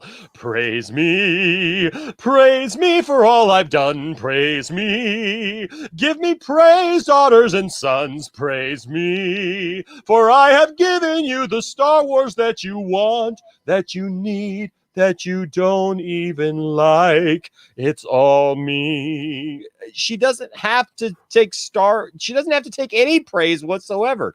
She's the president of the company. She hires people that write the stories. She hires people who come up with the stories and write the scripts and direct the movies. She hires those people and they do the job. And she has taken praise for those things, not from people like Doomcock, because Doomcock doesn't understand the chain of command. Doomcock and other people in the fandom menace don't understand how businesses work or how Lucasfilm works, let alone Disney. They literally, like Mike Zeroh, we just watched a thing with Mike Zeroh. Mike Zeroh keeps talking about Bob Iger and Bob Chapek. They are the CEO of Disney, the big company. Okay, they're right now. Bob Iger came back to take control of Disney away from Bob Chapek to get things in line during the pandemic. So Bob Chapek is really just kind of in a holding situation. Mike Zeroh talks about that Bob Chapek is like, putting Star Wars back together and saving Star Wars and making sure that Star Wars is written right and stuff. That's not what the CEO of Disney does. That's not his job. Bob Chapek is not doing that. Bob Iger is not doing that. You understand what I'm saying? So, like, if the company makes money, it doesn't matter who they say, well, yes, they directed a great movie or whatever, and the director gets all the praise and all the accolades. But at the shareholders meeting, Bob Iger, Bob Chapek are going to be the ones that go, hey, look, we made money. Now, obviously, this year's been different because of the pandemic, and that's what it's been, is the pandemic. You got people like Doomcock here, like literally gloating about the fact that the parks have been shut down, people have lost their jobs. A lot of horrible stuff has happened that nobody should be gloating about, that nobody should be making light of. And yet you got Doomcock over here going, I was right, and people lost their job. Like, why would anybody be happy about that? And like, why would you even claim to be right about something like that and make that like a positive thing about yourself? Because it's not a positive thing. It's nothing that anyone should gloat about.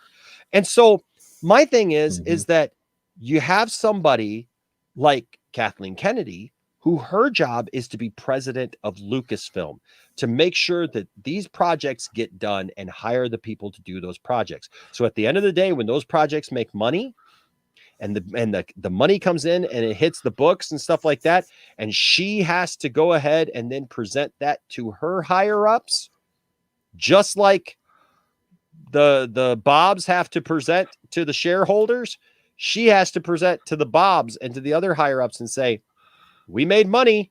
And then they all sit in a room and go, well done, Kathleen. Well done. And that's all it is to it. She's not making the rounds to go, look at what I have done. She doesn't have to. It speaks for itself because she's already president of the company.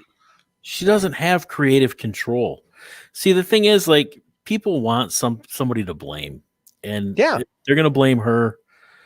You know, you ever watch those old hair club for men commercials? Oh yeah.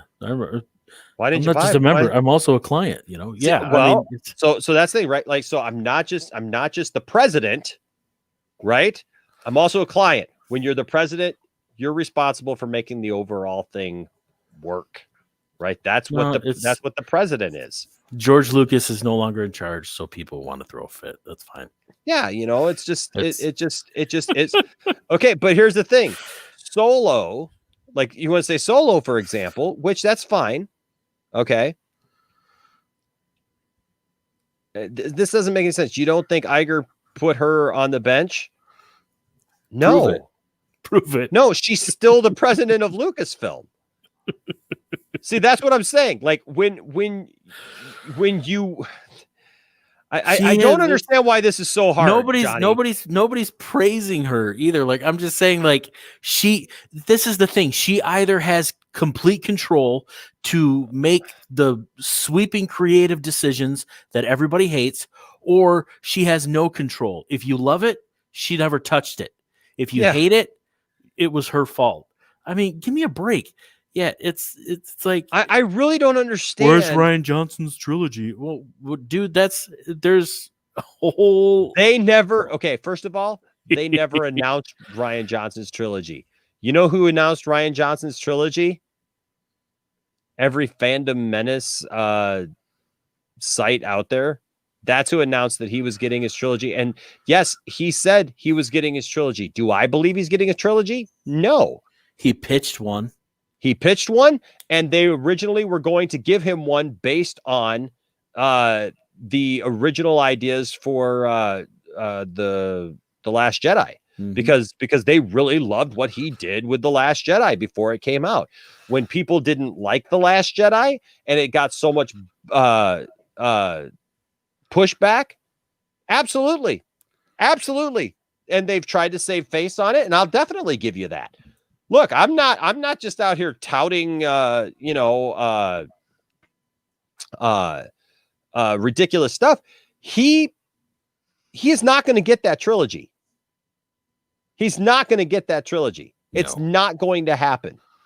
And I've actually said on every one of these 2 cents on nonsense, I think in pretty much every one, Johnny, and you could correct me if I'm not telling the truth here, but I pretty much said on every one that at this point, I feel like Kathleen Kennedy should just step down, because regardless of what I've liked or haven't liked, she's become a dividing person in the fandom. Okay. But regardless, like Ambassadorial Wing just says here, dude, no one cares about Rian Johnson anymore. Everyone else has gotten over it. You're literally talking about a movie that happened 3 years ago now. 3 years ago. And there's still people who are literally like still all upset about it. And here's the thing. Favreau is not going to be the next president, because Favreau, that's not his job. People have been clamoring for Favreau and for Filoni to be president of Lucasfilm, and they don't get something. You're not understanding something. There are filmmakers, and then there are studio heads. The studio heads don't make films or programming.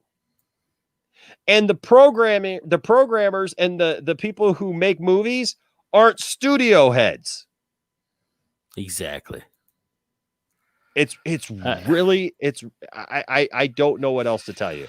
Like, if you don't get it, it's so simple. It's so right there. It is so obvious.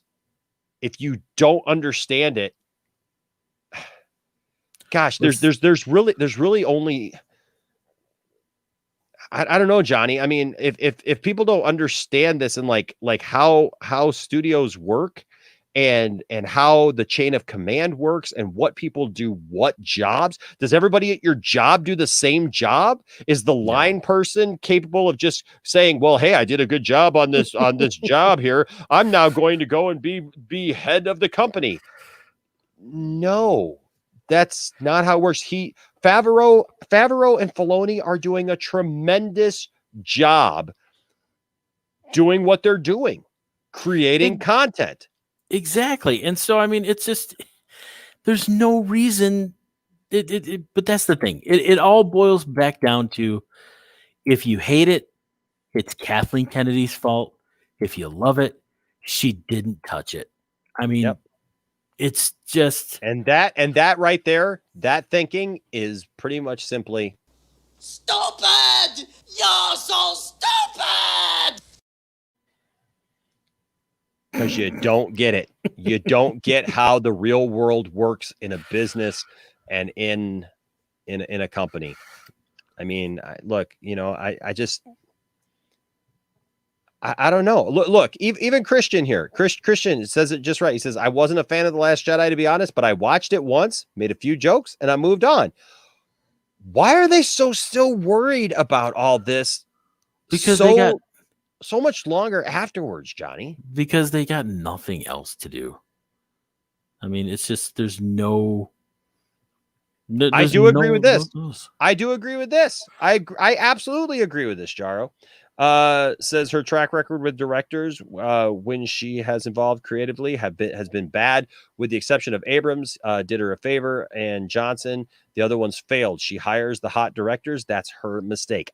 Absolutely. You are absolutely 100% correct. She has hired a lot of people just as hot takes, man. Just like right here, man. She's going to grab these people up before they go on to make other films, go do other things, and they didn't work out. No, and but I mean, that was, she may have hired them, but it's their creative vision, like not hers. I don't. Yeah. And the thing is she's hired people based on their other works where, look, you can't really fault her for that, but no, did she properly vet everything? No, like, I mean, but she did make she hired Trank to do a Boba Fett movie.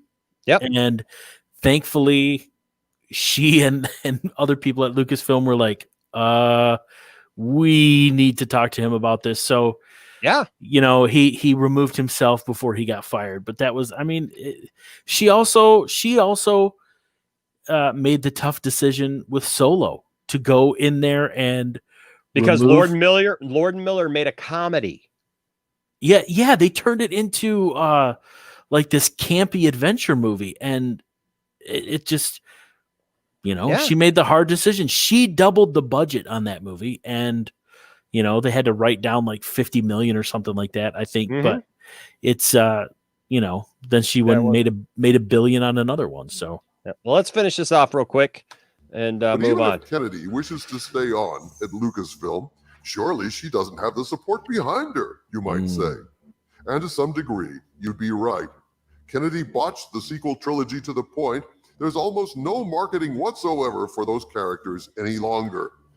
The original trilogy and the prequel trilogies both have beloved characters decades later. Again, I will say this. This is the part that I was telling you that it was going to get to. Give it 10 years. Give it 10 years. Just give it 10 years. There was an article I saw recently that talks about how wrong everyone was about the Clone Wars, about their Attack of the Clones. And, they're like, oh, how much they love it now. I'm like, what? Yep. Yeah. Give it 10 years, folks. Give it time. And while I tend to believe this is the case, there is evidence to support that Kennedy is still managing to suckle on the jugular of Star Wars like an undead leech. Oh my Case in point, the Lego Star Wars Holiday Special. Oh, dear Lord. Look at this horrible thing. Far from leaving the... Who is that aimed at? It's aimed at kids. It's freaking Legos. Why are... Doomcock has his panties all in a bunch because of the Lego... Holiday Special. He wants it to be adult and hardcore. He wants some more. He wants Itchy watching the Diane. Or who's I can't even think of who's singing that song. But regardless, yeah. Dear God. Just look at this thing. Look at this thing. It's horrible because it's Legos and not my Commandant guys. Disney's sequel trilogy behind. This Lego special. Now hold on there. I mean, look, in their defense, it looks like they did give Finn a yellow lightsaber, right? Yeah, Finn's got a lightsaber there. Look at there. Yeah. Little Lego helmet envy, maybe just a little bit. Follows Rey on a trip through time as she emerges at key points in Star Wars history, schooling Yoda, schooling Luke, and generally reinforcing the contemptible Kennedy-esque conceit that she is the bestest ever. Is that the action of a company looking to decanonize the Disney sequel trilogy that alienated a vast segment of the fan base? Oh, okay. And what's more, this last episode of The Mandalorian had some disturbing elements in it. Listen to this, folks. Suggesting that this story as well may be moving toward tying into the sequels, reinforcing them and validating them. Yep. If that is the case, if The Mandalorian turns out to be nothing more than a prequel to Luke sucking on green milk and Palpatine surviving Return of the Jedi, and the amazing Wonder Ray being the bestest ever. Well, that's 2 bestest evers right there within 30 seconds. We did. Then this will be the final death blow for Star Wars. Notice something? What is Doomcock been touting for how many months now that we've been doing this, guys? And he keeps saying, doesn't he, Johnny? He keeps saying over and over again, it's going to get decanonized. They're moving away from it. They're moving away from it. And then he literally just said there, folks, literally just said, does this sound like a company that is moving away from and decanonizing it? Exactly. Nope, because guess what? They're not decanonizing it. You're a complete buffoon, Doomcock, and you always have been. You're a liar. You don't have any scoopers, and if you had scoopers, then they're morons and buffoons as well. Because, oh my gosh, Johnny, he just literally admitted there without even just coming out and saying it. He just admitted he was wrong. That he was wrong. Because he's been talking about how, Favreau and Filoni are going to use Mandalorian to rewrite the universe. You know? But now he just said, well, if they're just going to do this, they're going to drink green milk. I'm so sick of hearing about green milk, dude. Like, he's a farm boy who grew up drinking blue milk out of a bantha. Like, what is so wrong about him drinking green milk on his own, man? Like, let it go. These are movies and TV shows about wizards in space. It's going to be okay. Doesn't matter what's canon or not. You like what you like, and you just move on. Doomcock. It's the Lego holiday special is for kids.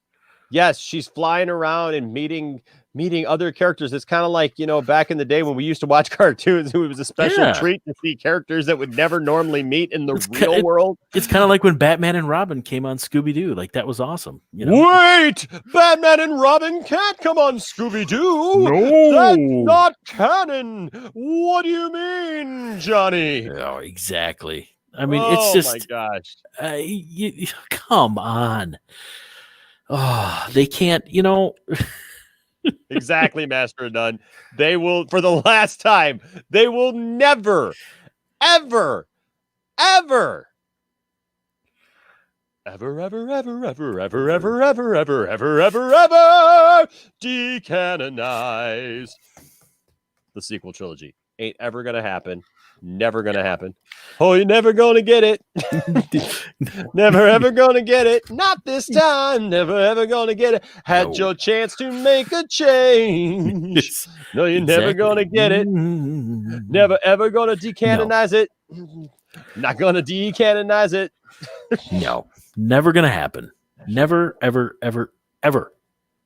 Oh, never. I can just imagine Doomcock saying, and I would have gotten away with it too if it wasn't for you pesky kids. If it weren't for you pesky kids. Man. Right now, Star Wars is a franchise on life support. It's like having your grandpa in the hospital in an iron lung. He's technically alive. An iron lung?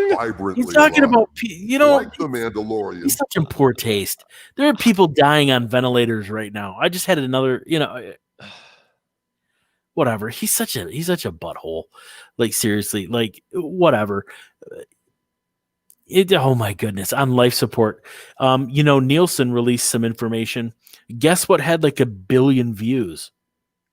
Oh yeah. Mandalorian. The Mandalorian series on life support. Okay, whatever.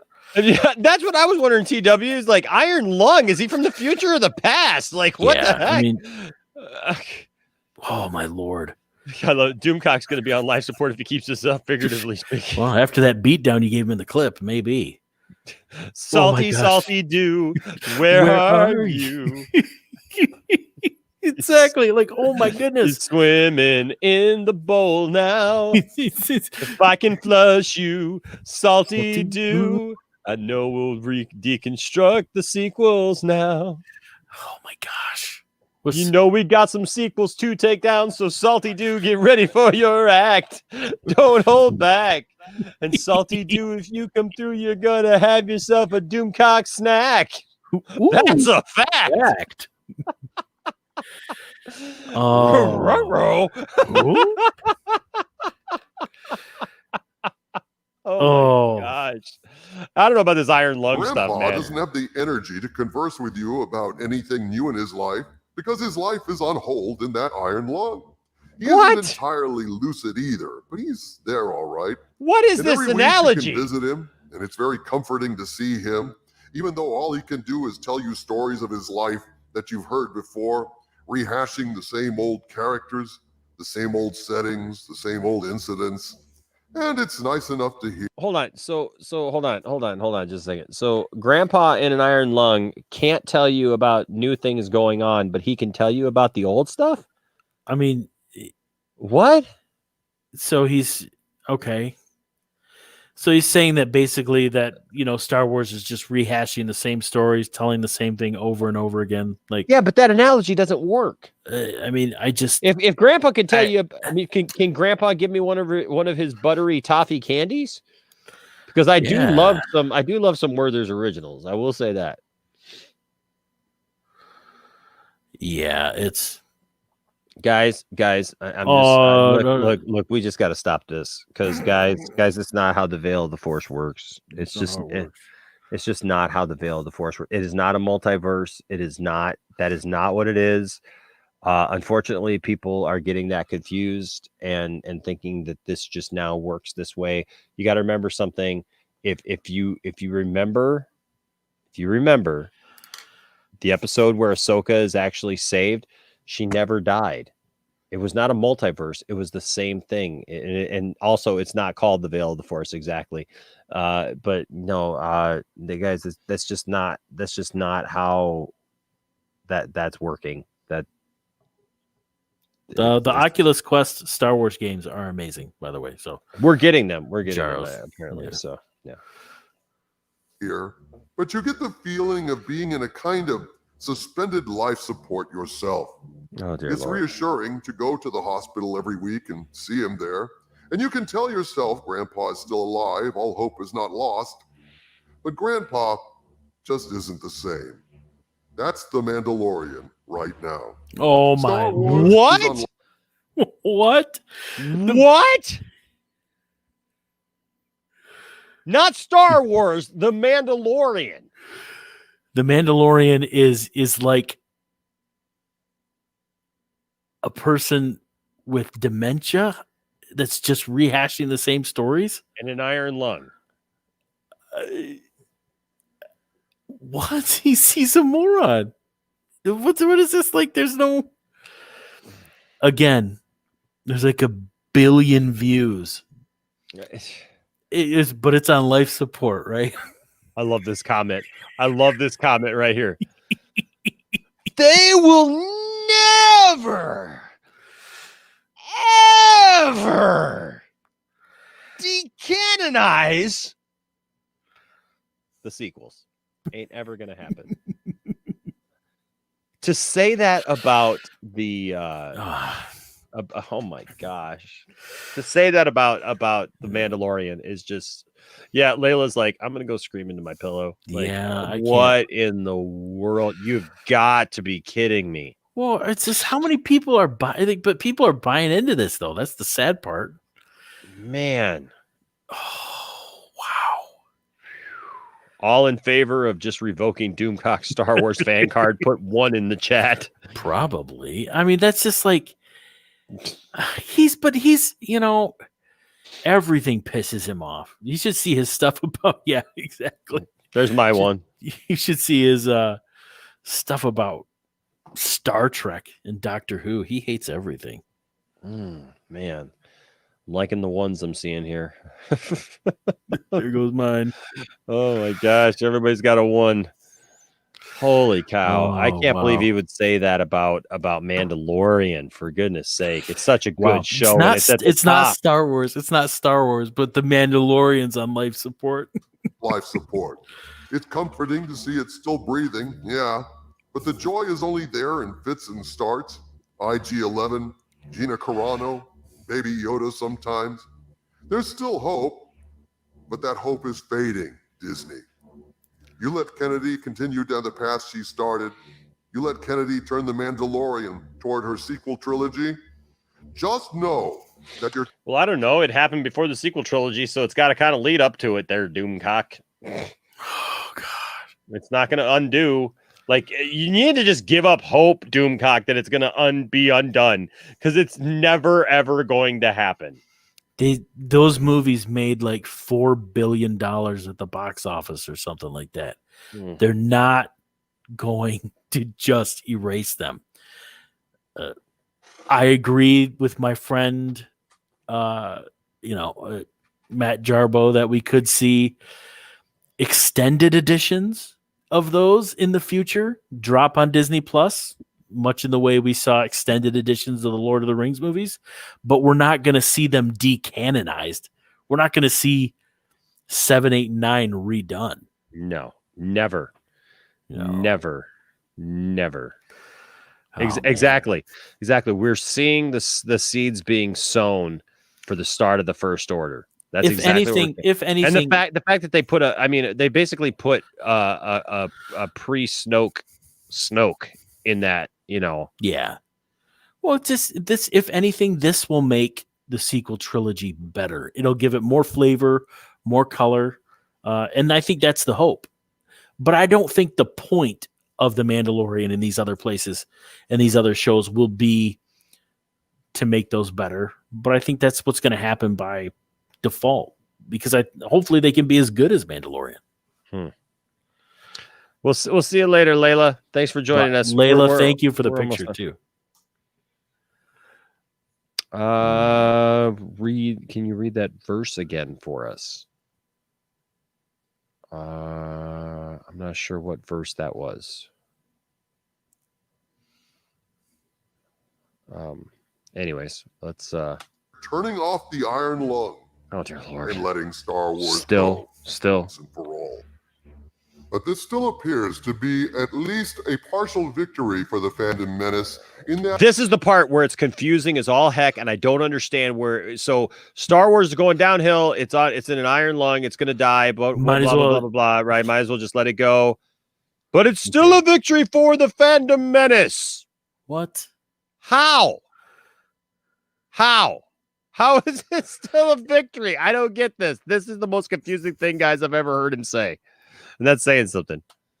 That they seem to have realized that Kathleen Kennedy is poison to Star Wars or any legacy property. What? They have understood now the terrible influence that Kathleen Kennedy has had on the fandom, the terrible devaluation of Star Wars that has resulted under her reign. And so, at least it appears likely that she will not be negatively influencing Star Wars anymore. Did you hear what he just said? He just said that the fandom menace realizes all these things, so she will not be negatively influencing Star Wars anymore. That doesn't make any sense. The fandom menace doesn't control Star Wars. How is he? It's kind of like the fandom menace is only like a small, like pencil lead point size piece of the fan puzzle. But they don't like her, so somehow they win because the fandom menace doesn't like her. They win. and that she's not going to negatively affect Star Wars anymore. But yet the Phantom Menace doesn't control Star Wars. So that doesn't make any sense. According to them, she's still going to be at Disney afterwards. So they're going to bring her back on. So how do they win?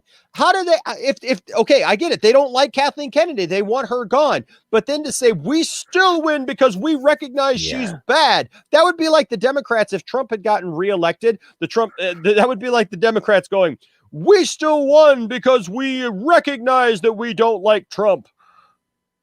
What? And the American government, Trump will not be able to affect the American government anymore because we, the Democrats, recognize that Trump is a moron. Like, that's what they would say, but that doesn't make any sense because he would still be president. You know what I mean? Like, yeah, I mean, there's just no. How does that work? It doesn't. It's just it's all so that the people who listening to you want to exist in an echo chamber.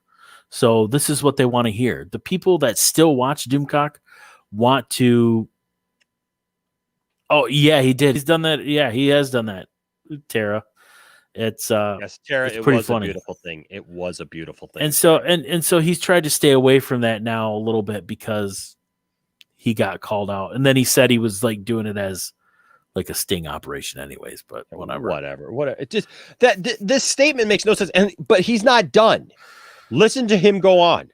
They are going to keep her identity politics out of the franchise.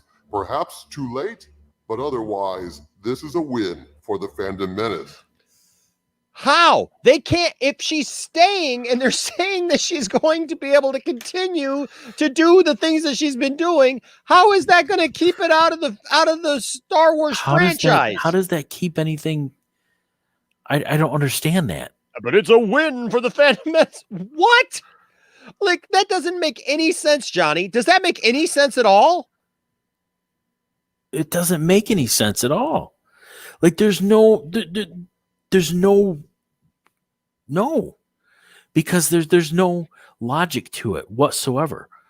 All it is saying doesn't matter. All he's saying is it doesn't matter what's happened because we've won.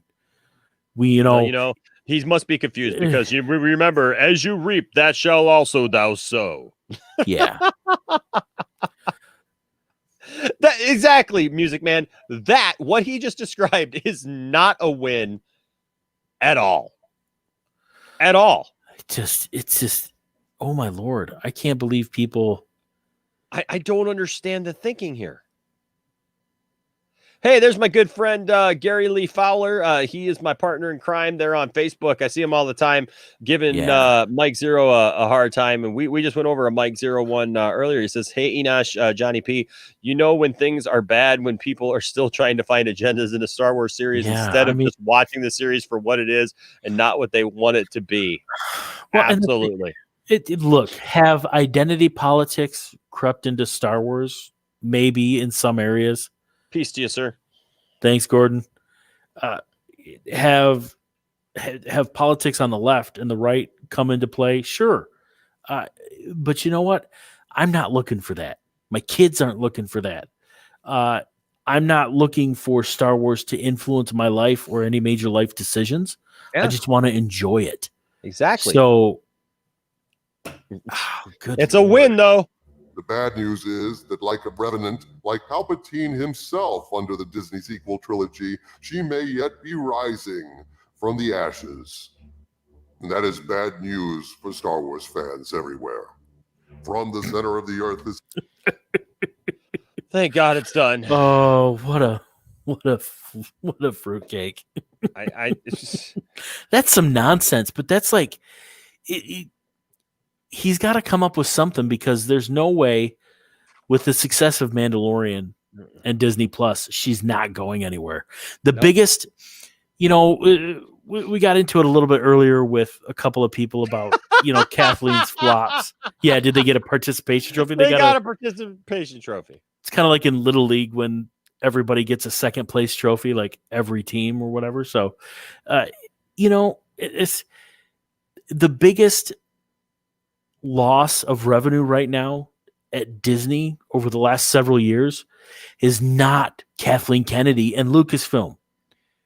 It is the park revenue. Like, seriously, look, open the Wall Street Journal, read what's going on. The parks are losing them money big time. The fact that Marvel is not putting out new content until January, like they have gone over a whole calendar year without any new Marvel content, as far as television or movies. That's costing them big money. Mm-hmm. Okay, because they've already got a show in the can, Falcon and the Winter Soldier, that they can't release until they release Black Widow. And they're scared to release Black Widow on Disney Plus because of the way they got burned with Mulan. And I hate to keep talking sense, but that's what's costing them money, not Kathleen Kennedy. No, they are so. They're like, hey, what's up with Lucasfilm? Yep, okay, you guys are still printing money over there. Good, all right, bye. We'll see you later. I mean, what you guys made 6 movies, right? Yeah. I mean, is it 5 or 6? How many movies was it? So they made the trilogy, and then they made Rogue One and Rogue and Solo, right? So 5 movies. 5 movies, all of which were very profitable. I know there's people out there who are like, the last one should have made $2 billion. Okay, whatever. It was profitable. Solo actually has now gotten a huge aftermarket following, and people actually want to see more from it. And it could actually, depending upon how they go about it, they could actually probably rectify a lot of the losses from Solo, which was pretty much not anything to do with the movie itself, but really just the people's overreactions to the movies before it. But even so, you make 5 movies and one of them doesn't do as well. Complete and utter disaster, Johnny. Yeah. It's just, it doesn't make sense, but it's another thing for them to get upset with. Yeah. Yeah. I mean, exactly. Yeah. I mean, and Mulan was a different thing, but it's like, they're going to lose money on that now. They have lost money on that. Yep. Star Wars is not losing them money. That's the point. Yep. I mean, it's, trust me, if Disney was that worried about Star Wars and Lucasfilm, then they wouldn't be laying off people at the parks or ESPN, which is a weight around their neck right now. ESPN is losing them a ton of money because there's no sports that people are watching on there. They had disc golf on ESPN the other day. Disc golf. Okay. I mean, it's, I mean, so Jaro's made some good points there. I mean, it's like, there's just, I think if the one thing right now, like, we can go back and forth. If you don't like what Kathleen Kennedy, that's fine. Okay. But, don't put crap theories out there and say you've got sources when you don't. Exactly. Okay. That's the point. That's the point. Because you don't. Doomcock has no inside sources. And if he did, he'd show his face and he'd actually back it up. Absolutely. Absolutely. And that's the point from beginning to end is that there's lots of people who say a lot of things, but it doesn't mean that it's the truth. And at the end of the day, these people literally just have nothing. They've just got their hatred. Just like Doomcock keeps saying, stay angry, my friends. Stay angry, my friends. Stay angry, my friend. At what? Why live your life angry, folks? Look, if you don't like the movies, that's fine. You know what? That's fine. That's absolutely fine. Don't like the movies then. Let it go. You know what? Move on to a different movie. Like something else. I don't care.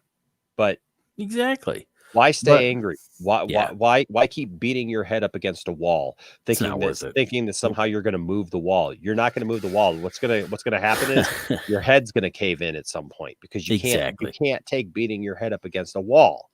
Nope. And like Goober just said here, I don't want to be angry. Look, we got enough bad stuff going on in our world right now to be stupid about, or to be stupid about being angry about a movie.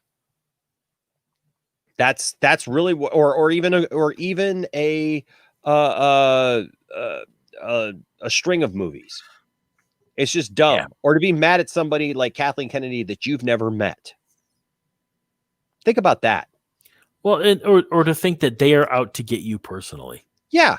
These people, they personally destroyed my Luke Skywalker and blah, blah, blah. Like, guys, you're talking about human beings. These aren't just like characters in a cartoon that you watch, after school, for goodness sake. Yeah. These are real people. And to sit here and act like,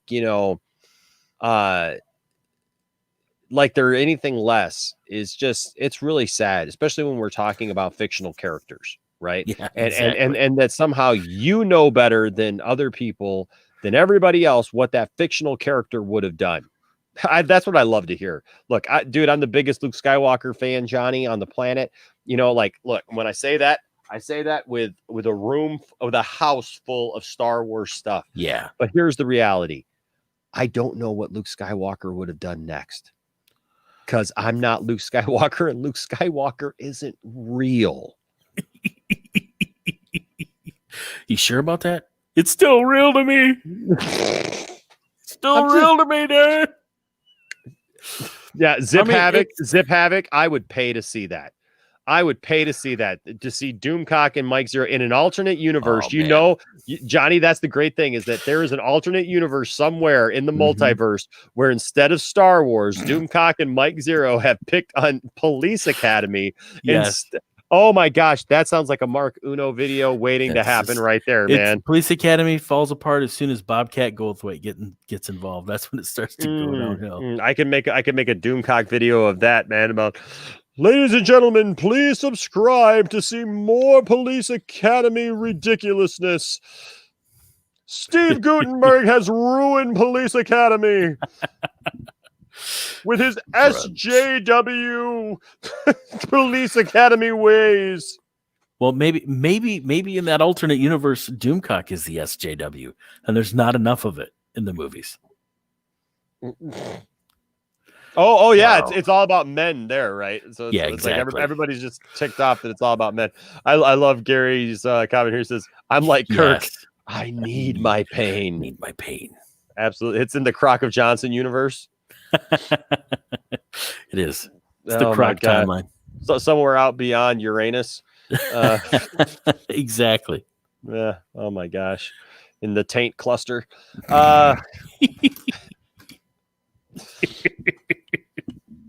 Hey, whatever works, man. Hey, well, the Kegel asteroid belt. It was cleared out by some Doom collects, though. Yes. The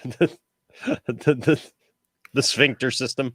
A little tight. There you go. I can't believe they've recast Michael Winslow. Oh man. It's a shame.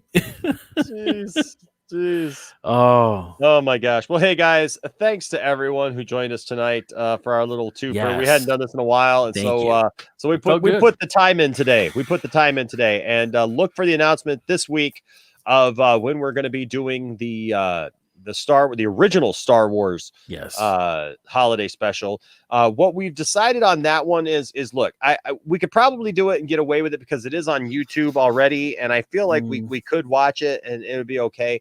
But what I'm going to do is I'm going to actually set it up where we watch it on Twitch. So if you have not set up a Twitch yet, do that, because they don't have the copyright issues over on Twitch. And so I know a lot of the guys that we stream with and everything, they put stuff out on there when they do like movie watch parties and stuff like that. They put them over on Twitch, and so they don't have the problem of getting taken down. And I would hate for us to get like a quarter of the way through or halfway through the holiday special and then have it just get taken down, and it kind of defeats the purpose. So what I'm going to do is I promise that I will promote the heck out of it, that you guys will have the links and everything. We'll start here on YouTube, and then we'll jump over to Twitch. Okay. Yes. And so we'll have it all set up where we can watch it, and you guys can watch along with us, and you guys can comment over there, and you guys can do that whole thing over there as well. And so we will have a fun time with that. Johnny, always a pleasure, sir. Yes. Always a pleasure to be here. Love it. Love. We had some tough questions from the chat, and like Jarl, yeah, those were some good comments. Loved seeing what everybody else had to say. Goober, Brian, absolutely. Barcy, everybody. I mean, it's all sorts of fandom. Thank you all. Hey, Jaro. No, man, I am never annoyed with anybody. Don't ever worry about that, man. I'm always trying to I'm just a stickler for trying to be like the voice of reason, I guess sometimes. And so don't worry about that, man. Cause like I always say, man, as long as we're all respectful of everybody and everything, everybody's got a place. I mean, like, look at even that guy who was in here earlier. I tried to give him, a chance. And, when he came back and actually brought up a couple of good points, we actually stopped and I had a conversation about him. Right. So, yeah, like I did put him in timeout there for a minute when he was talking all that junk, because here's the thing, guys, we're not going down that route. Like, there's people who want to pull me back into their level and all on that junk and talk about people and all those. And here's the thing, I'm not stupid, because I'm not going to get pulled into that stuff, and I'm not going to have my stuff flagged, and I'm not going to have people, say that I'm doing stuff against this person or that person. And there's people who have very thin skin out there from that whole debacle. Right. I'll tell you this. None of those people are me, because I don't have thin skin over that thing. And I'm definitely not a coward, as was as insinuated. I think I've been pretty much on the up and up here, Johnny, from the very beginning, man. And so tis what it is. So it just hey, that's right, Kenneth. I love Superman through and through, man. Always will, always have. And yes. So TW says, glad to see Johnny. Yes, hope you can stop by a Lounging Around sometime. Oh yeah, that'd be fun. That's the new show, Lounging Around, and TW has been on there many times, and you can hear his great Mike Zeroh impersonation. So it's perfect. They're the same person, I'm convinced. Absolutely. Thank you, Goober. Thanks to everybody. You guys are all fantastic. Thank you guys for supporting us and for being around here and for showing up when we do the show, right? Because that's what matters. That's what exactly. Matters. Again, you know what? Can we just take a moment here? Yes, at the end of the show, and take a moment, just a moment of silence for David Prowse, Darth Vader, the man. He a lot of people are making a lot of the Mandalorian, and they're like, oh, Pedro Pascal's not the only one playing the Mandalorian.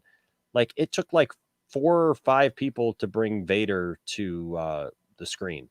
I mean, you literally had a stunt guy who did the fighting scenes. You had David Prowse who was the presence, and the acting. Mm-hmm. You had James Earl Jones who did the voice, and Sebastian Shaw at the very end, who was the man behind the mask. And then Hayden Christensen, right later on. People freaking out over the Mandalorian. It's like, what? Like why are you freaking out over 3 guys? He's got a couple stunt guys and him, and so what? But can we just take a moment and let's remember David Prowse and Kenneth. David Prowse is actually the one who trained Christopher Reeve for his role as Superman. Did you know that, Johnny? Yes, and he helped to get Carrie Elways in shape for Princess Bride. Yeah. So let's just take a moment here, if we can, real quick, and have a moment of silence for David Prowse.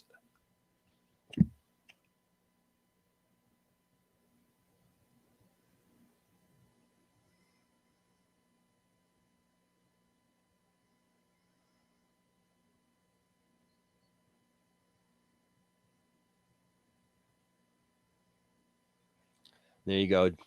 May the force be with you, David. And yes. And may your transition to the light side be successful. Yes. So there you go.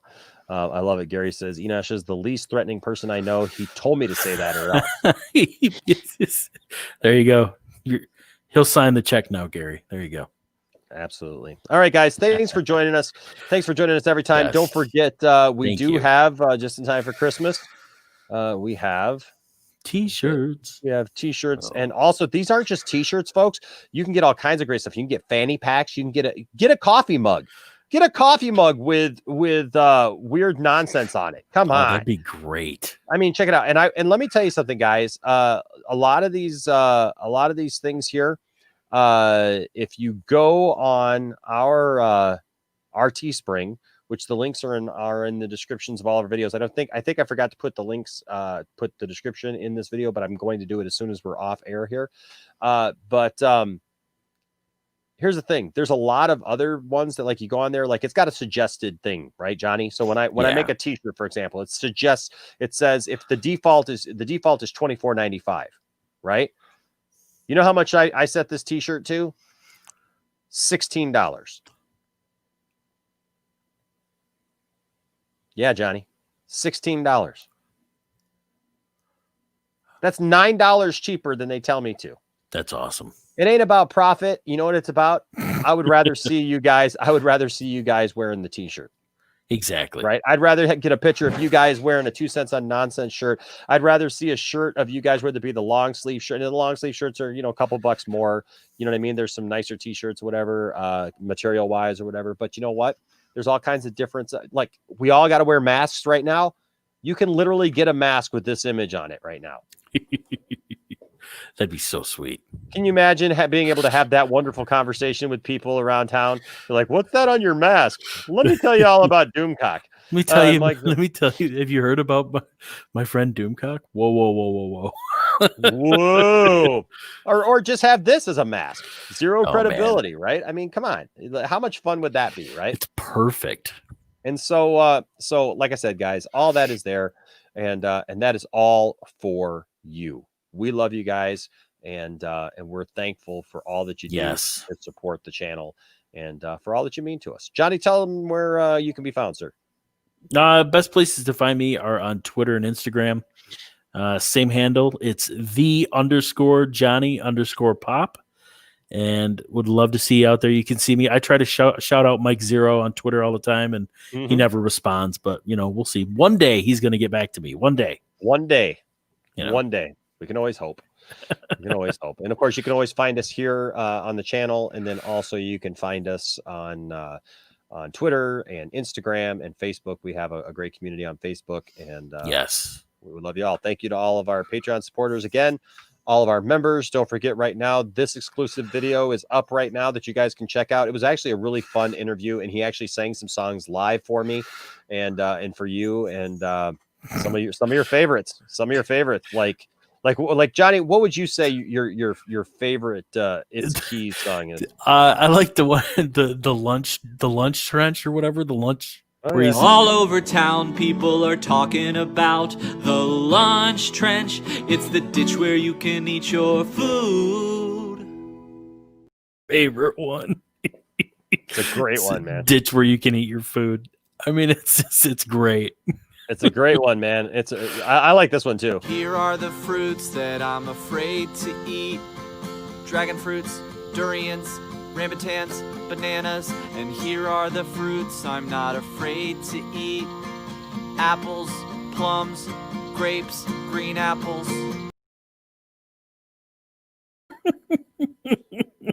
Just random. I don't want to be a big celebrity. I just want to get famous enough to be a guest on all the podcasts that I like. And now he was, because he said that he was so glad that he finally made the Poindexter Lounge. And so there you go, guys. We're gonna have him actually on a regular show as well. That'd be great. Yeah. So we'll have some more fun with Jordan for sure. Well, hey guys, like I said, thanks for joining us tonight. Thanks for joining us every time. We love having a good time with you, and we hope that you guys like having a good time with us, because we like you. And remember, like I always say, don't let anybody put you down for your fandom or for what you like or what you don't like. Just be respectful of others. Don't get into fights with people over stuff like that, or whatever. Just be true to yourself. Be true to others, and be respectful at the end of the day. And if you do that, there'll always be a place for you here at the Poindexter Lounge. And if you don't, well, then you've kind of lost already. And it's not as your loss is not as confusing as what Doomcock just told us somehow and tried to explain to us how the Phantom Menace won when they had still lost somehow. But they won by losing. I'll just put it in the immortal words of Matt Jarbo before we say goodnight. Have a wonderful night. May the force be with you, and stay nerdy. They're trying. Let me just break it down for you like this. I can summarize everything up in simply 2 words. You lost.